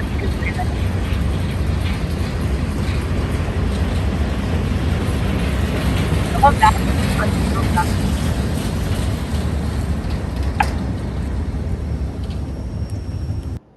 Oh, another successful video. I was stressed that I cut it off. The whole time you're worried about cutting the caboose off. So lesson learned here, if you want a good video, don't stand next to the photographers because it's clickety click, click, click, click, click, click. Well, and there's sort of two ways to look at that, right? If you're out somewhere and it's not a ton of people with those cameras, then I think you have a reasonable expectation that whoever has one of those cameras should stand further away. But if you're on a bridge or an overpass, like where you were for that, That's part of what happened. Part of it. It's part of the experience. Okay, so play the next video I shared because it's the other side of the bridge. We all crossed the bridge. Oh, there you go. Hey, whoever wants the caboose shot, there it is. There it is. I succeeded. It's amazing how quiet. All you hear is the cars on the train. Yeah. That's another thing that kind of ruins audio, are the cars driving by on overpasses and stuff. Yeah. So. Yep. So I only have one more cool. video. I'll throw it on here. This is the last arrival at Belvedere at the end of the trip. Okay. Oops, I almost hit the wrong. Oh, I did hit the wrong thing. Hang on. Hi, Dave. Hang on, Dave. Hi. Yeah, hang on. Or actually, let's talk to you, then we'll get to the video. Oh, it's okay. We can multitask. I don't mind. We can show the video later because this I have to go dig out more. Actually, I'm going to dig out the rail yard, the hump yard, and the dark one in a minute here, so I can do that. Okay. While So what's on your mind while she's digging for that? Then we'll say goodbye to you and play more videos. Oh, I have no issue with that. Yeah, right. You want to see more videos too, right, Dave? I mean, it's the big boy. I mean, it's what else is there? That's true. You know, I agree. Well, right, and it's funny actually that you should say that, because we were talking earlier. Michelle and I were talking. I'm sorry, MK and I were talking earlier, and she said, tonight. Right? She says, "Do you think people will want to see my?" I'm like, "It's the big boy." It was the same reaction you just had, Dave. So of course people want to see it. I mean, Michelle's been rail fanning ever since you left Cheyenne to go Cheyenne and North Platte, pretty much. Yeah, we left the morning they left on the 5th on Thursday morning, and we came home. We got home at midnight on Sunday. So, that's a heck of a chase. Yeah. Oh, she just put in chat. She's J1, by the way. Jennifer also has Jennifer 1. She's J1. No, she's just J1. What does it mean? Jennifer 1, because there's another Jennifer Biggs, who also the guys all know. So she's J1 and the other one's J2. J2, of course. Cool. Okay, so let's. Is there anything else, Dave, or should I put you back in the basement? No. Well, it's like I know John. I mean, since we've all been talking trains, it's like it's the big boy. I've been seeing comments on this. Well, can't the big boy also have the DD40 attached to it as a helper? So your question there, do you remember my comment about the $1 million PTC install? Oh, that doesn't have it installed. That would be why. Same with the F units. You're not gonna see the 941 for a while either, because it's PTC again. I had a hunch that would be it, but I wasn't sure if that was still even in operation. I know ours is not running yet, but it was one of those. It's like, well, I know the DD40 can but I think PTC at that time the technology wasn't. Dave, I saw the DD40 run with the 844. It was on the Cheyenne Frontier Days train one year. It was really cool. The 6936? Yes, they did have it on the train. I don't remember which year it was, but I do have some photos of it on the train. So I've ridden behind it, which was really fun because I did the Thursday train that year. And so they've had the DD40. I've seen that on there. I've seen the Rio Grande unit, the 1989 on. They had the 1943 on one year. One year they just had like the newest whatever diesel it was, and I'm not going to know what it was. But it was important because it was a brand new design. And yeah, so they kind of would change that up every year, what they would pull behind it, which diesel they would use. That's why I was saying you can model it by what you see behind it. Well, that's true. You can tell here by what you see on the train. Because I mean, even like UP has a DD40. Guess what? So do we. Because I know John mentioned to me last night he found an interesting book that we were having a nice discussion about as well. Right, John? Yeah. Yeah, the Illinois Railroad Museum book. I saw that. I saw that someone wrote an article about that in my local NRHS chapter. I thought that was pretty cool. I'm like, hey, I know what that is. And then I watched a video, Dave, that you shared with me on Facebook at some point in the recent past. And as I was watching it, I was thinking, boy, that's a lot like our Western Railway Museum that we have out here at Rio Vista. It looks like the Illinois is it Railroad or Railway Museum? Illinois Railway Museum. Railway Museum is Illinois Railway. Illinois, yeah, Railway. Camera. Ooh, did you have that? I have it. And I was talking to. There we go. Can you read that? Safety Award. Yeah. Safety Award. Yeah. The camera needs to focus on it, not me. Let me get my headline. There. 25 feet back safety award. So this is what I had in my pockets, and I would walk up to kids and I would say, how far back do you think you need to be from a train to be safe? 40 to 50 feet or So more. we would say, so 25 is the minimum, and we kind of give them an eyeball idea of how far that is. And then I could give them, and then I'd ask them the question, how far back did we say? And then I could give them this little award. So this is what UP made for us, for all of the people, the safety people, to hand out. That's which pretty is cool. really nice. Yeah. So it's not similar to the ones that you hand out for OLS, right? It's kind of similar for Operation Lifesaver. We usually hand out keychains, not pins. This is actually a lapel pin. You'll see it in all my photos. I have one on my T-shirt. Before Ed actually gave me the bag of them, Jim Leonard kept giving me one, and I kept giving them away to kids. And so I kept going back and saying, "Can I have another one?" Because I gave mine away. That's where they're like, "Just put the vest on and just do the job."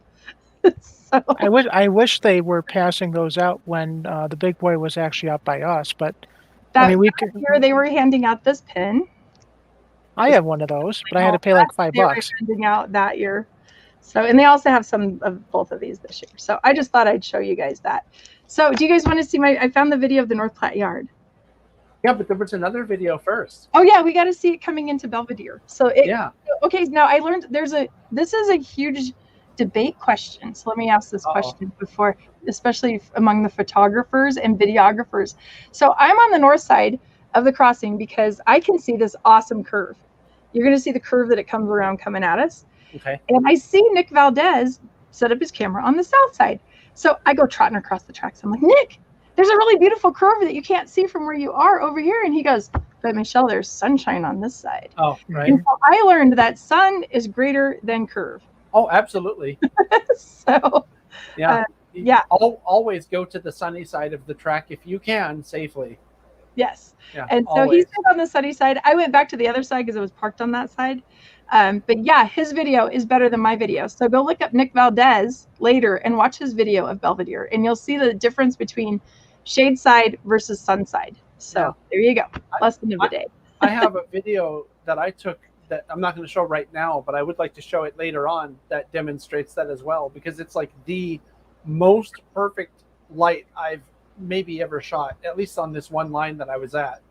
So, but we'll get to that after we finish sharing your stuff, Michelle. Yeah. So, okay. Here it comes. Thanks, Dave. Yep, I'll see you guys later. Yeah. Okay. Thanks, Dave. Here comes the, what is it, Michelle? Belvedere? Belvedere. It is, just so you know, it's very close to Spring Creek Model Trains. It was like a 15-minute drive over there. Oh, cool. Yeah. Here we go. Yeah. Belvedere. Is that it? All these people showed up. They have a population of like 50, and they have a really cute picnic shelter off to the right here. You can't see it, but for train watching.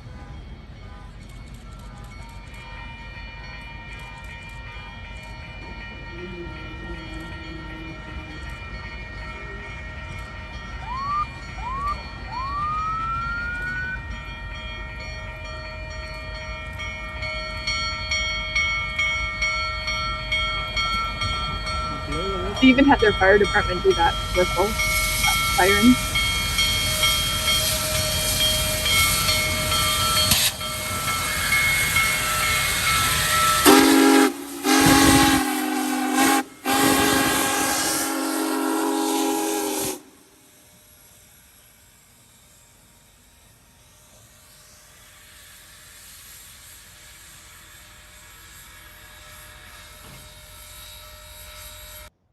So there you go. That was our last pull-in.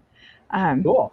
This little town was adorable. There was this lady that came down in a golf cart because she had a cane, and she got out and she talked to Ed, and they gave the crew all these home-baked cookies and these like little baskets of stuff. I don't know what was in them, and took some pictures with him. And I later found out from the people at Spring Creek that she is the president of the Women's Club of Belvedere. Oh. And they like greeted the train with homemade cookies. I thought it was just super sweet. So yeah, maybe they were trying to set a little precedent so that when they stop at the museum, you're supposed to bring out cookies. Well, I had candy canes because they were here in a blizzard right at Christmas. Last time they stopped here, they all got candy canes. Well, on this trip, we bought them some ice cream on that hot display day. We showed up with Klondike bars for them. That's pretty cool. Okay, so we have another, it looks like a nighttime video. So this is from the Yeah, so you guys are, I think, I can't tell from the thumbnail and I can't play it while we're on the show, but let's see if Whoa, what is that noise? that's the hump yard. You hear that squealing? That's the sound of a hump yard. Okay. That's the retarders. That's why I wanted you to hear how loud it is. Well, I turned You it guys down see because it? there's a bunch of wind noise too. Just Yeah, totally sorry about ruining the it. wind. But do you guys see the hump yard in the background? See those tank Oh cars yeah. rolling? Yeah, look at that. It's just rolling right through. You But want to play it again? With the sure, if you sound want to try it. down this time? I don't know if I have to play it or if you have to play it because I can't. Hold I can't on. rewind it. I have a button. Cool. Yeah, see there it looks like a tank car in the background. Yeah. And that's the retarders. Yeah. That's squealing. And the retarders, just so people know, it's not a funny thing. Retarders are brakes along the track that slow down, or I should say regulate the speed of the car so it doesn't go slamming into the cut of cars on the classification track. Yeah. So that was I just thought I'd show that night video real quick. Yeah, that's cool.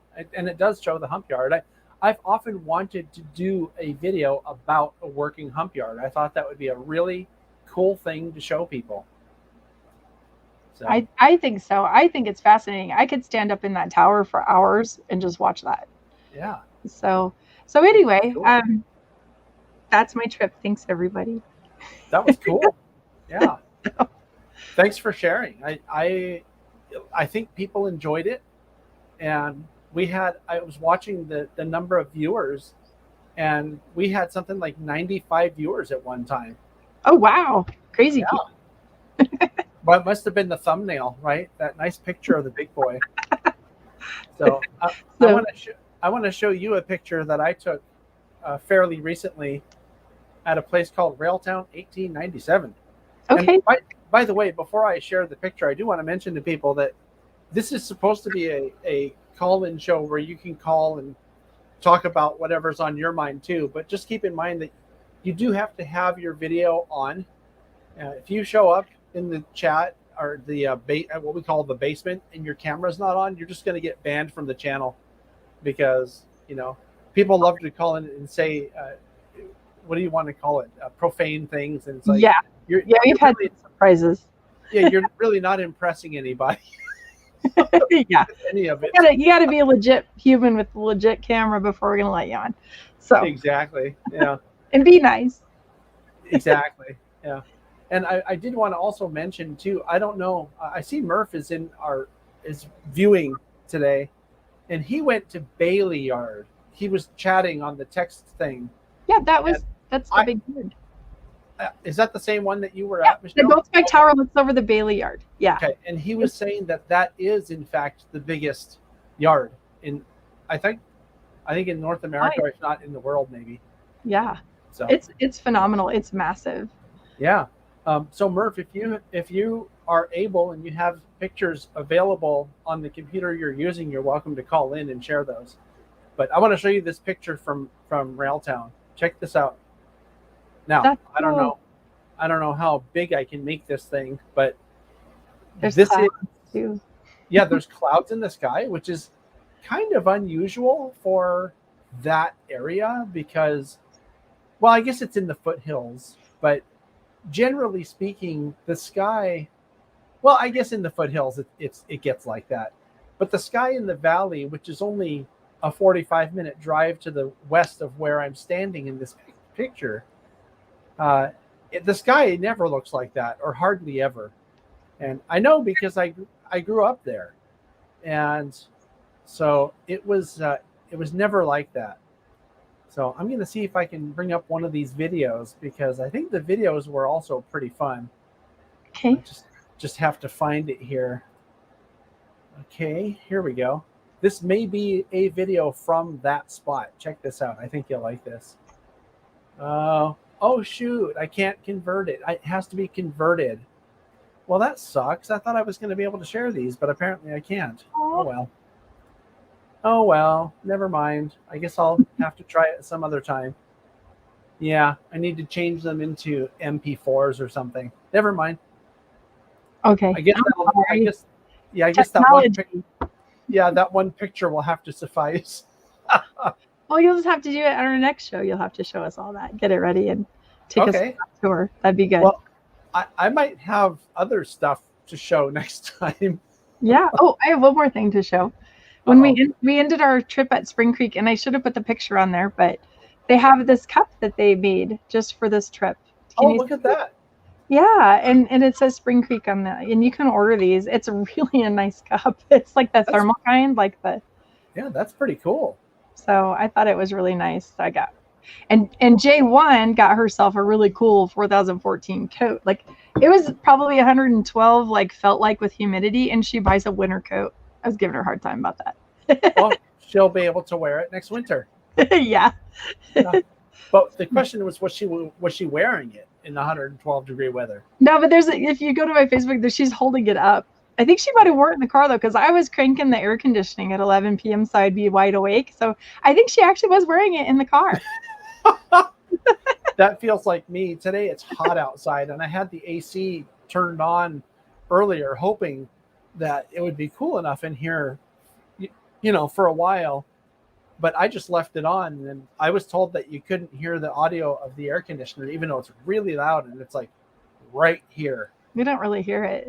Yeah. Well, I guess that StreamYard or YouTube or whatever we're using here really limits that noise. So yeah. Let's bring in our next caller. Oh, look at that guy. Hi, Alvin. Hey, what's going Hello. on, bro? Oh, just hanging out, watching this stuff. Is it pretty amazing stuff? Man, that's pretty great. I'm not gonna lie. Michelle, I just saw your picture on the Facebook about the woman club lady. The Steam Sisters or the No, the golf cart lady with the cookies. Oh yeah, isn't that There's sweet? a picture. Yeah, I did. We took some pictures of that. I thought that was super sweet. Yeah, right on. Mm-hmm. And I have to give kudos to the Steam crew. I mean, Ed and those guys are always so kind and truly thankful for the people that show up and show them some love, because I will tell you, they're the hardest working people. It is so hot. And I didn't get a picture of this, but we watched the guys in the cab get in their cooler. They have a little cooler at the back of the cab. It's a little white one, if you ever see that little white box. And they're pulling ice out and throwing it down their shirts. Wow. They're literally taking water and ice and just pouring it down the front and back of their shirts because it's that hot. Yeah. and No they doubt. work, and they get called at 5:30 in the morning, and they work until 5:30 or 6 at night, and they're just hot, tired, and dirty. And they still talk to all of us crazy people that show up and go, "Oh, this is the coolest thing ever!" And they're really kind. And they like, just Right. go over there. They talk to the fangirls like Alvin who run up to Ed Dickens. Man, you're a legend. Yeah. Yeah. They're kind. They're actually kind. Oh, ice bucket challenge. I see on they would totally win the ice bucket challenge. In fact, I think they would love to have a bucket of ice to just over their head. If they could do it inside the locomotive, they would probably be more than happy to win the ice bucket challenge. Yeah, and J1 just put down. It's true. They did the heat gun on the cab on the test run, and it was 135 degrees in the cab. Yeah. Oh yeah, steam engines are no joke. You get in the cab of any steam engine on a hot day, and it is well over 120. Yeah. Yeah. Yeah. Oh, Alvin's getting a comment on his nice Southern Pacific Line shirt. Yeah. I got this from California. Can't see that. California State Railroad Museum. That's the place. I went there one time, believe it or not. I bought a whole bunch of T-shirts at the Gold Spike Tower, so I got another. Oh, there he is. Oh, look at this guy. Oh, I can represent. I do have my coffee cup. That's the shirt you need. Oh, I know. you guys are all branded out. I feel like I need something. I don't have anything. I got my museum brand on today. Am I the only one that has the TSG shirt on? Yeah, I got my museum shirt on today. But today I had lunch. But the owner of the Colorado Rockies came to lunch today at Rotary, and so I had to look professional. So no train T-shirt for me today. This is not. This isn't professional. Dude, that is a pro shirt. You look. I think I should totally wear my T-shirts. Yeah. Yeah. I'll take it with me on the road. I don't know if you guys noticed, but the other Steam sisters, they all look pretty. Like Jennifer wore a dress every day. And Donna's got like cute shirts on. And then we ran into Connie and she's wearing this cute blue dress. And here's me in a t-shirt, jeans, and tennis shoes every day. Me and my train shirts. So, Right. But I learned a long time ago that if you're ever going to actually have any possibility of getting on a train, you better be wearing the right clothes. Uh-huh. And Jeans. so I will never show up to a train without closed-toed shoes, jeans, and like safe clothing. So yeah. Well, you're doing it right if you're trying to get a cab ride, right? I'll never get a cab ride, but you never know. I just have learned to dress that way. Especially when I go to like excursion railroads or tourist railroads and things like that, you always should dress appropriately. Mm-hmm. And it's safer that way. Plus, we were out in the weeds and my legs would have been itching like crazy with all those weeds on wearing shorts or something. Yeah, for sure. So hi, Branton. Hey, how are you? Hi. How's it going? Good. So I'm out here in Oklahoma City. Tomorrow I'm going to be going out to LA and then I'll be going to Durango after that. Got like 16 hours in Durango tomorrow. Okay. I'm trying to get over to Soundtracks. The hotel I'm staying at is right across the river. I'm also right next to the Durango and Silverton Railroad. Mm-hmm. So I'm gonna try and do like just a little bit of rail fanning there. I don't know if they're actually even operating. I don't know anything about it. Yeah, and if you get up at 6 a.m. like every good rail fan should do, go over to the rail yard and watch them pull all of the locomotives out of the roundhouse. And they have a great museum there that you can go see too. So I don't get into Durango until 12:16, and then I leave the next day at 6:12 in the morning. So okay, so no early time for you. Maybe you can watch it put it away at the end of the day. You should definitely go visit the museum that's at the Durango and Silverton. It's free. Okay. And when you see the depot, if you're facing like the tracks behind the depot, go left down the path, and you'll find this really cool museum back there.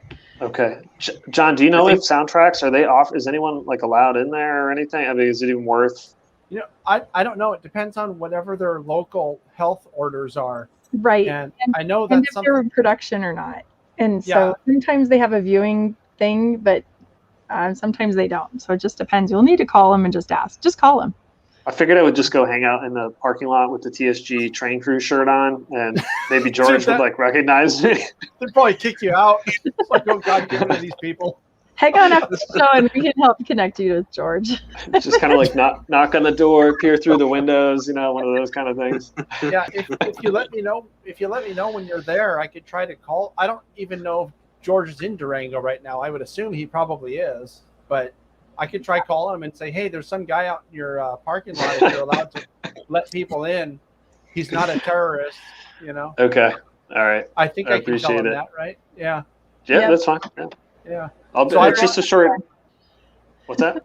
I said Durango's fun. Go downtown and eat. There's good restaurants. Absolutely. Yeah. I brought on Murph and Lucas. What's on your guys' mind? Murph, you go first since you came on first. Okay, yeah. So first of all, wow, what a great show. This is really fun. Thank you. Oh, thank you. Thanks for having fun. I did get to stop at Bailey Yard. I visited my mom's house in the last couple of months, and on my way back, I was like in the middle of North Platte with a car going, I'd better do this now. I may never be by here again. And it's really an amazing sight. If you are anywhere near the area, take the time to do it. Pay for the ticket, go up into the tower. I didn't do all the other stuff, evidently. You got the ticket for it, Michelle. Well, that was just for their rail days. That bus tour was just for this event. Oh, okay. Yeah. So, and it also got us into the model train show. Like there's a list of the freebies on the back. Oh, wow. That's and really there's the great. things that we could do. And they had a taste of Nebraska, which I missed, but all sorts of stuff. And discounts at restaurants. And this was really worth the money. But there's other things to do in North Platte too. Did you go see the Challenger?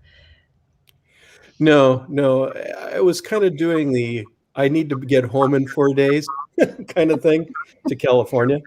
Yeah. So there's I have an hour to spend. There's 3 locations to like rail fan in North Platte. You see Bailey Yard from the Gold Spike Tower, which you pay to get in there, but it's fantastic. There's City Park, which is called Cody Park, has both a Challenger and a DD40X in it. So they have a Challenger and a Centennial both, and their Challenger is 3977, and it's sitting on a curve, so it's slightly articulated, so it's kind of cool. Huh, that's neat. And you can see that from over the fence if they're not open, because they're kind of summer hours only.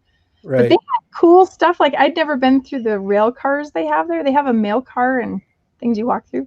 But then there's this other hidden tiny baby locomotive over in a tiny park on the other side of town. And I had photos. I don't remember what its number. J1 can look up and tell us what the number is in chat. I know she will. She's good that. She's awesome like that. Yeah. Yeah. Murph, did you drive through Salt Lake on your way back? I actually did. Yeah. You should have hit me up, dude. We could have got lunch or something. That's true. Gosh, I thought we were friends. Go. I'm really sorry, man. Well, I had another friend in Salt Lake that I also didn't get to as well. Like I said, I was just kind of like trying to get all the way through. As it was, I was spending the night that night in Elko and ended up in a 3-hour traffic stop because of a semi that crossed the road. And it was kind of nuts. So, yeah, there were a lot of things I missed. I spent a night in Cheyenne and didn't go see the things there either. So, okay, wow. That's sadness.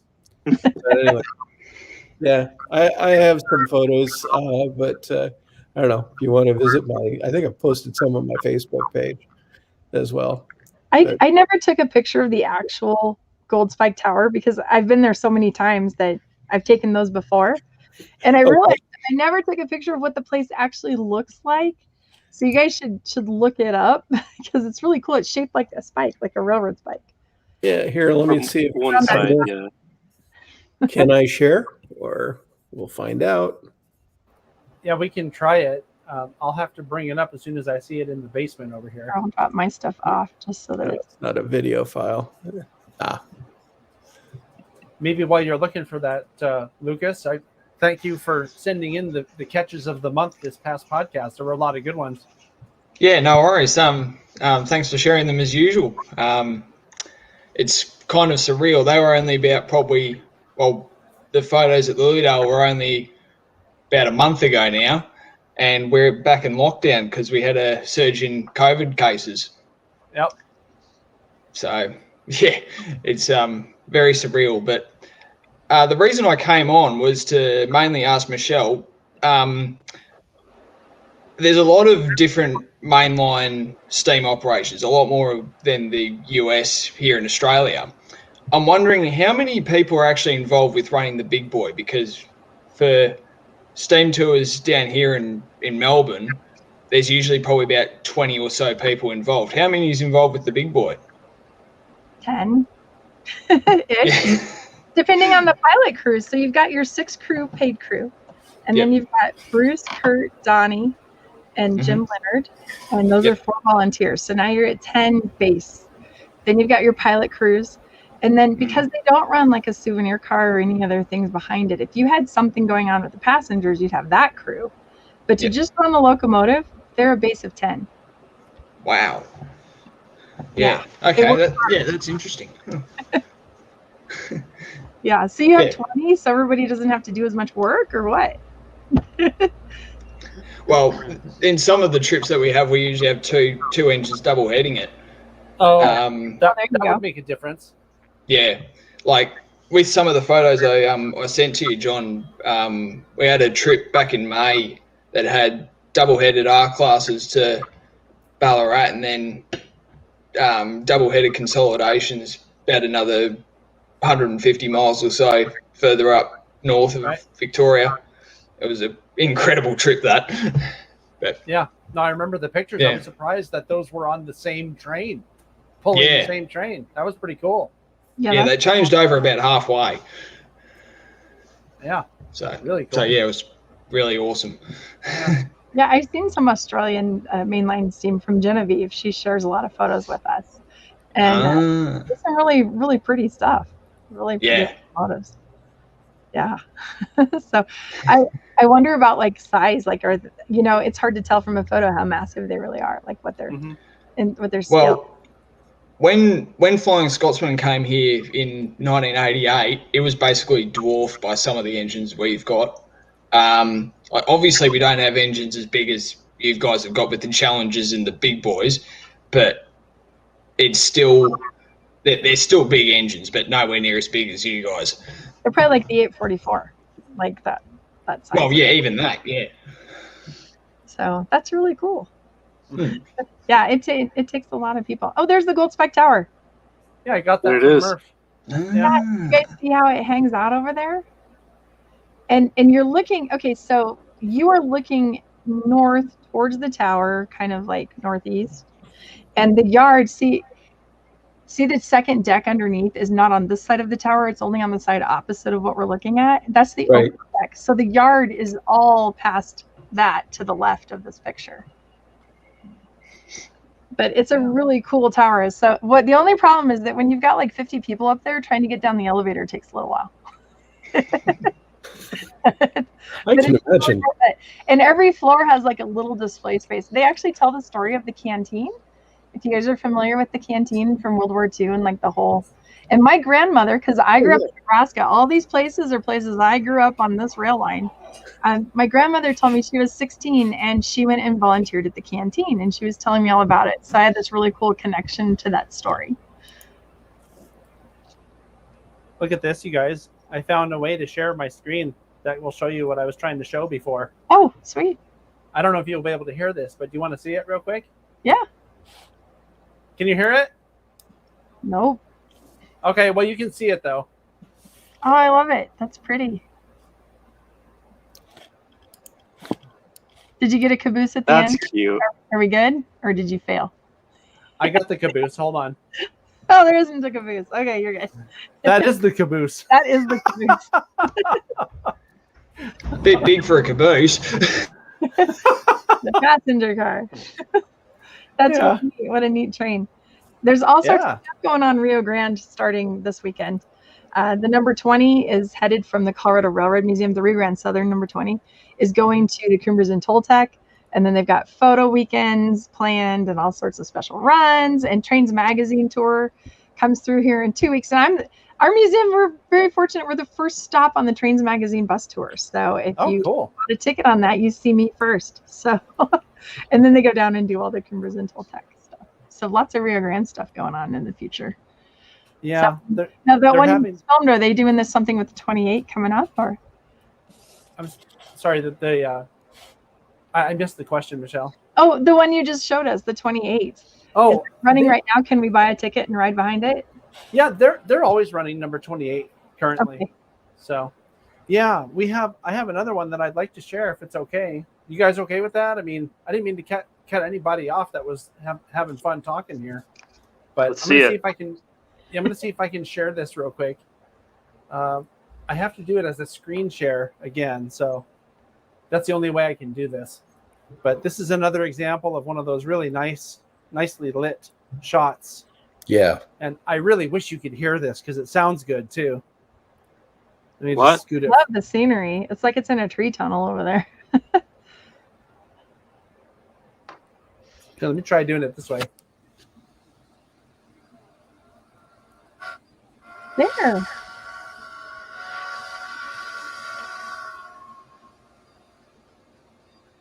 So is this, I take it, in the afternoon? Yeah. Yeah, you can tell it because of the way the shadows are being cast. Yeah. And it's a nice and warm color rather than that direct sun in the middle of the day thing. Right. And here's the deal with this is that, hold on, it's loud in my ear. It's hard for me to concentrate. Here's the deal with this is that let me unshare that. What they did for this event was they turned the locomotive to face the opposite direction that it normally faces. So if that were a regular run, it would be going tender first. And we as photographers or foamers, whatever, we never get to see it going that way. So it was pretty special. And they're going to be doing more events like that in the future where they turn it around and let people video it or take pictures of it in the afternoon sun, right, facing the right direction. So it's pretty cool. Yeah. That's another problem with chasing the big boy is the lighting, because they leave kind of late morning and then it's all midday lighting and then they get there at like 5 p.m. So the run bys and stuff, the lighting's just, I imagine good photographers, not me and my cell phone, are probably very frustrated with that. Yeah. Yeah. I imagine it's hard to get that shot. So you definitely need to stand on the sunny side and not take the north side of the crossing. Right on. So Brandon, you said that you're going to be out there. Was it tomorrow? Yeah, so I'm in Oklahoma City right now, and tomorrow I do a flight out to LA, and then I do a flight LA to Durango. So I'm supposed to get in tomorrow to Durango at about, let's just call it 12:30, and it looks like I'll have 17 hours in Durango. So the train should roll in around 5 p.m. You can look at the schedule, but you'll see the one coming back from Silverton in the late afternoon. So you could watch that roll through. There's some really pretty bridges north of town if you can hop in a rental car and run north. Like there's some pretty places to view the train coming. You might catch it. Yeah, it's just my 2 feet. I don't. There's probably no rental car available anyways. So trail that goes along the first mile.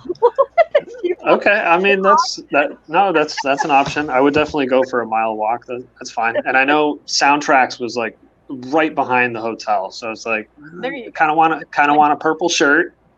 There is Uber, by the way, in Durango. You can catch an Uber. Oh, dude, you could Uber to all the spots. You could here. I'll be right back. And let us know what it costs to rail. Yeah, a little too much. I was actually just up in Denver probably about 2 weeks ago doing recurrent training, and I did want to get up to the Railroad Museum, but unfortunately there's no cars available. I wasn't going to Uber. I think it's like an hour to get up there. You do not want to. That's a bad. Yeah. And I just a bunch of pilot friends locally who are all pretty much bums, so nobody wanted to pick me up and take me up there, unfortunately. Wow. So you're a pilot? You know, there's a great airport just right here, and they have a borrow car. So the airport in Greeley has a car you can just get in and come to the museum because people do it all the time. Yeah, it's usually like a crew car or something like that. Yeah. That they'll have just kind of kicking around at the airport. I'm on the airline side though, so we don't. So you don't get to choose. Yeah, I was right into Denver, so.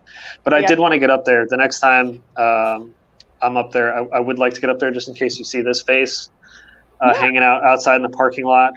Okay. Peering in through some of the windows with a TSG shirt on. There's no windows. I'll let you in. All right. There's no windows. There's not even a window on the door? There's one window. There's only 2 windows in one corner. We just have this tiny little window. All right. Well, I'm going to be peering in those windows. You're going to have to bring a ladder. They're on the second floor. All right. I'm bringing a ladder. I'm going to pack it in my bag. I was going to say, Michelle, if someone's peering in those windows, you might want to call the cops. I will tell you this. I was part of the O-Scale convention, right? And there was a layout tour not far from here. And there were people that Ubered there, and it cost them $80. What? $80 to Uber. So do not Uber here. That's crazy. Wow. I'm certainly not that dedicated, but just call me. I'll come get you. I appreciate that. Yeah, she'll only charge you $60. Yeah. Oh, jeez. Each way. So Ron's Trains and Things came to see me yesterday here, but the day before he had car trouble, so I was messaging him. I'm like, I'll come pick you and your family up. I'm not that far away. But I guess they had insurance for a rental car. Yeah. Alvin did mention, he was like, do you want me to message Michelle for you? And I was like, she doesn't know who, that's just weird. She doesn't, you don't know who I am. So I was like, I got to come on and make an appearance. So at least you see my face. And, now I know something like that. Yeah. Okay. So. All right. I do it for strangers too. I don't know a stranger. So. If it was reversed and Alvin was like, hey, can you pick this person up? I would have been like, absolutely not. No, I don't. So I just expected. Especially if Alvin asks. Yeah. I might be like, okay, now really, what's this person? Yeah. I didn't want your only interaction with me or first to be through Alvin. So I figured I got to call in today. That's a safer. If he called you Bro Brandon, I'd be like, okay, he's cool. But Brondon. Brondon. Make up a name for you. I know you were good. Oh, geez. I hope that doesn't stay. It's interesting you're flying to Durango. That's such a small airport. It is. Yeah. I don't know. We do service to Durango. American does service from Dallas Fort Worth, and I guess from LA. I've never done it from LA, but it's on my schedule for tomorrow. So I know there's a lot of Denver flights. I didn't realize that there was a direct from LA. That's interesting. There's a direct from Salt Lake. Is there really? To Durango? Yeah. Well, I guess, Durango's kind of the only airport in that whole region of the 4 states, like the Four Corners area. Like you've got Santa Fe, I guess, or no, what's the other one? What would be the closest New Mexico town? Right, Albuquerque. That's pretty far away. I actually just had a Santa Fe overnight last week. I know we go into Grand Junction too. I don't know how close that is. I've done overnights in Grand Junction. That's a couple hours north of Durango. That's like a 4-hour drive, probably 3.5. Pilot, geography, whatever. So. Well, that's interesting that they service at all these small airports. So you need to fly into the Fort Collins airport. I think it gets major airlines. Oh, does it? Yeah, I know United. I'm sorry, that's competitor, but. I mean, I fly for a regional airline, which is a contract airline that just flies for other airlines. So it's actually SkyWest is where I work, and SkyWest flies for Delta, United, American. Alaska, they fly for everybody. So get one that goes to Fort Collins, and then I literally will come get you because that's like a 20-minute drive. Fort Collins is closer. Okay. Yeah. I don't think we do any of that stuff. I'm Dallas based right now because I live in the Atlanta area, and we did have an Atlanta crew base, and it was all Delta flying there. But once coronavirus started, they closed the Atlanta crew base, so I displaced out to Dallas Fort Worth, and everything out of Dallas is all branded American stuff. So. Usually, if you start on the American side, you won't transition over to any other carrier. You'll just stay with all that American flying. So the only way that I would do United flying is if I started out of, let's say, Chicago or Denver or something like that. So can you go back to Dallas Fort Worth this weekend? Like Friday, Saturday, or Sunday? Yeah, so today is day 2 of a 4-day. So yesterday I did Dallas to Hermosillo, Mexico, and then this morning we did Hermosillo up to Phoenix, Oklahoma City. Tomorrow's Phoenix, LA, Durango, and then on the 13th, I'll do Durango, Dallas, and then I do a Montgomery, Alabama turn. So I'll go Dallas, Montgomery, and then back to Dallas, and then I'm done at 3:00. And then I've got to hitch a ride. What's that? On Friday or Saturday? For the 13th, whenever that. I don't even know what day it is. What's the 13th? So what you're going to do is you're going to walk out of the airport. You're going to get on that new train that runs from the airport to downtown Fort Worth. And then you're going to stay down there because the big boy's pulling in at like 5 p.m. on Friday. And then it's on display all day Saturday downtown Fort Worth. And there's a train from the airport. You wouldn't even have to Uber. So the only thing about that is I got 2 days off, and then I got to go back out to Dallas again for a 3-day trip. I think it's only there for 1 day, if I remember right? Or it's 2 days? Saturday, and then it leaves Sunday morning. So you got 3 days. Sunday. Okay. There you go. All right. I probably won't see it, but I was trying to. You have to.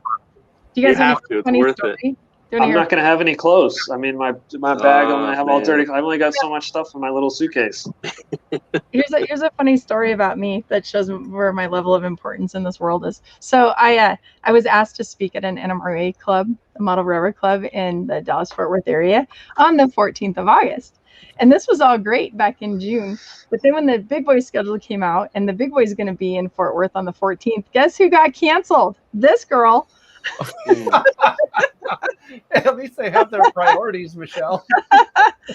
Actually, I think the whole club's like helping with security, but it was hilarious. I'm like, oh, fine, I'm getting the booth for the Big Boy.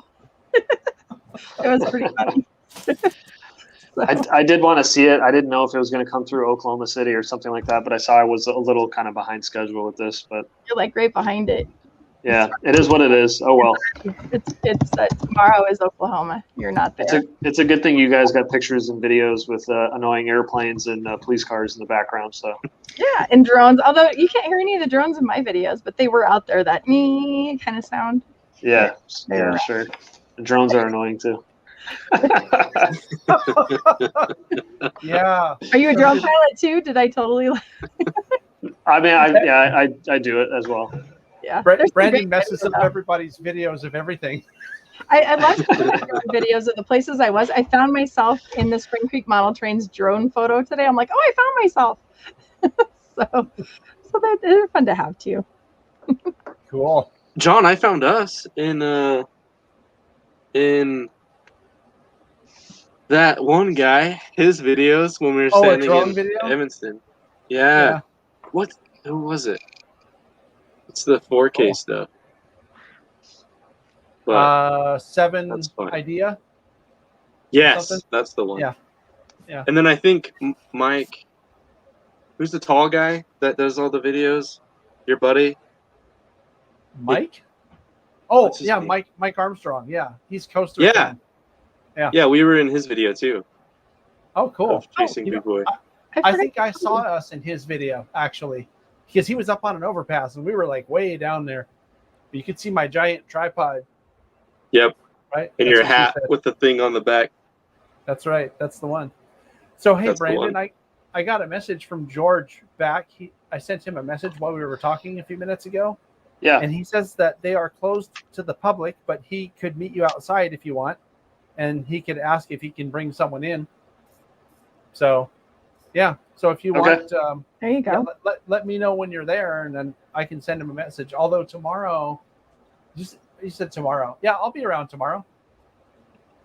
Okay, I'll send you a text. I'll send you a link to the flight too. Maybe you track it and have a better idea of when I'm gonna get there. It shouldn't be just a few minutes afterwards. You know, we get off the airplane, go to the hotel, change into the official. Yeah, if you have that on, you'll be easy to spot, I'm sure. Yeah. Yeah. So if he doesn't come out, you'll know why. It's like one of those train crew members. No, thank you. Right? Yeah. No. Yeah, that's funny. I was going to tell you guys on the last show, I talked about how people should come up and say hi to me. And sometimes they're shy. And like a couple of people, even this week on Facebook, I saw you at 3 stops, but I didn't say hi. And I'm like, what? But when I went to Deschler to the train show at Spring Creek Model Trains, 2 people from this show came up and said, you said to say hi. So hi. Oh, that's funny. It was really nice. It was Container Man. And, yeah. And the Lego, is it Randy Legos that was on here? I thought it was so cool. So it was awesome to meet them. And so you guys have to do the same thing. If you see me, definitely say hi. Yeah, you see Michelle, she's easy to swat. Just look for the hair. Yeah. Look That's for the how hair, I found the you. t-shirt, the jeans. Yeah. Alvin's easy to spot too. Just look for the hair. His hair's better than my hair. We should I have have a some poll. pretty sweet ringlets today. Ringlets. I used to pay a whole lot of money. See those? For those are so nice today. Back in the 1980s, Look we at would that. our hair, and I paid a lot of money for that. That's official. That's like a Shirley Temple quilt there, buddy. I got some good hair today. It's a good hair day, huh? Wait, It's show a us good the hair day. ringlets Look, again. Show us that again. Hold on, let me see. Oh, look See at that? this guy. Beautiful. Look at that. It's like a foot long. Yeah. That's so much bounce and volume. Yeah, man. This is official. You should be on one of those commercials with the cute ladies that turn their hair around. And I don't remember what that was for, but VO5 or something. Oh yeah. Oh, God, imagine that. No, it was Vidal Sassoon. It was like that. Which I never could do. The commercial needs to start with the back of his head, though, so when he turns around, you're like just totally taken by surprise. Yeah. That's awesome. Alvin, I'm jealous. No need. Well, I mean, that was one of the original things on Chasing Trains, though, right, Alvin? When you were doing the TSG Train Crew shirt modeling shoot, and I was dying of laughter trying to hold the camera still, and our friend Josh was there, like, "What are you laughing about?" It's like, "Oh my God, this is so funny! How could I not laugh?" Oh man, he's called Fabio. That's not funny. You got it right in her comment. That's why we call him Fabio. That's right. Yeah. That's how it happened. That's where it happened. You can do the what is it called? It's not butter or whatever. It's the Fabio guy does the butter commercial. What would Alvin's be? It's not a lady. No, I know what Alvin's would be, because what is that brand? You know, it's like something like it's not butter or something.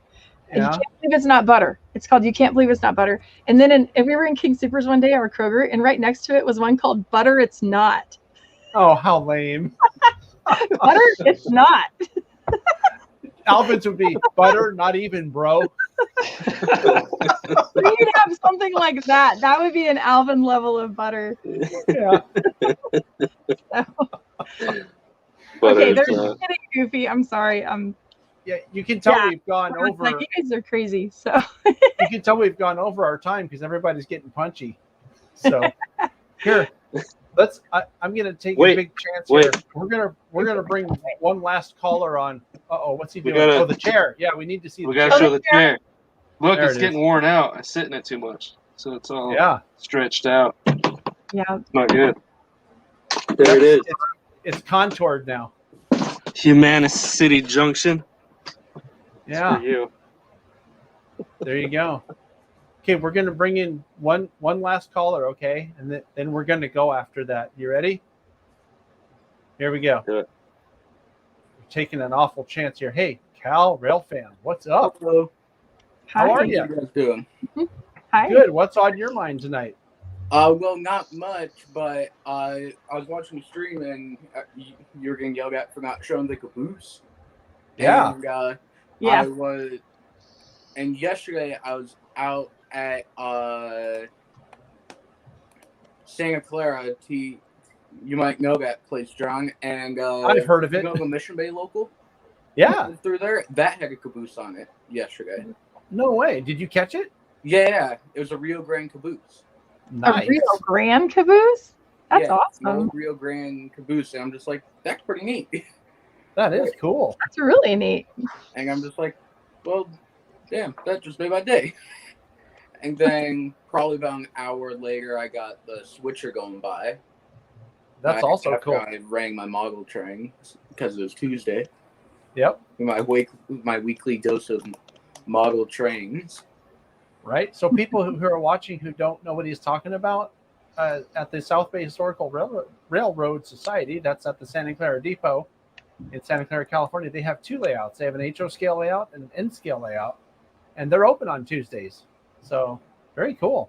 What did you run yesterday? Oh, wait, I'm going to take a picture. Wave, guys. I'm going to put it on my Facebook. Okay. Yeah. Lucas wasn't paying attention. You want to do it again with Lucas? You want to wave? Here, do it again. Wave. Okay, ready? There we go. Okay, thank you. So everyone's going to like the rail fan with Michelle. Sorry about that. Whole trip was like that. Wait, stop! I want a picture. So do this. Yeah, but the sad thing about that caboose, it wasn't shiny. It wasn't nice. Had broken windows covered in graffiti. Yeah, kind of sad, but also nice to see it still in service with the UP. Yeah. How often do you see a caboose anywhere? Yeah. It says "Do not hump." They shouldn't go over a hump. Yep. Hopefully it doesn't. Probably will. Yep. But cabooses are as rare as heritage units. Actually, more rare, I think. Those are actually really rare. I found out, there's a caboose on the Mission Bay. I'm just like, what? Those were in service. Because I actually got it when the 2019 Christmas train was in Sunnyvale. The Mission Bay rolled by with it. Same caboose. But it disappeared. And then I actually got an SP caboose earlier this year as well on a work train through San Jose. Yeah, they must be using the cabooses to protect shove maneuvers or something, because there's no reason why they would have. They're now designated not as cabooses but as shove platforms. Right. So cool. I don't know why the Mission Bay needs it. They're not doing any shove moves, and I don't know. I guess they just slap it on there. Right on. It's nice. At least it gives it a use for them. Yeah, it's nice seeing it there. They keep a caboose at the yard, the South Morrill Union Pacific yard. They keep a caboose there that they move crew in snowstorms, so they can get crew around if the roads are closed. Which happens a lot in Nebraska. So you'll see usually one or two cabooses in the South Morrill yard. So that's kind of neat because they're still in service. Yeah. We have a SP caboose that's painted all in UP colors. I think I put it on the catches of the month. Oh, that's cool. It's all yellow UP coloring, but it still says SP on it. Oh, Which that's is kind of cool. BNSF has an active caboose in Cheyenne. Everybody goes to Cheyenne and they're like, Union Pacific. There's actually a BNSF yard in town too. And they have an active caboose. Ironic. Union Pacific Shining Star has a competitor in it. Really funny. Oh, hi, Murph. Yeah, so Dave Hammer asked about SVL had ops during the national convention. And also, I don't know how many people realize that we also hosted a run for an Australian convention the next week, I think it was.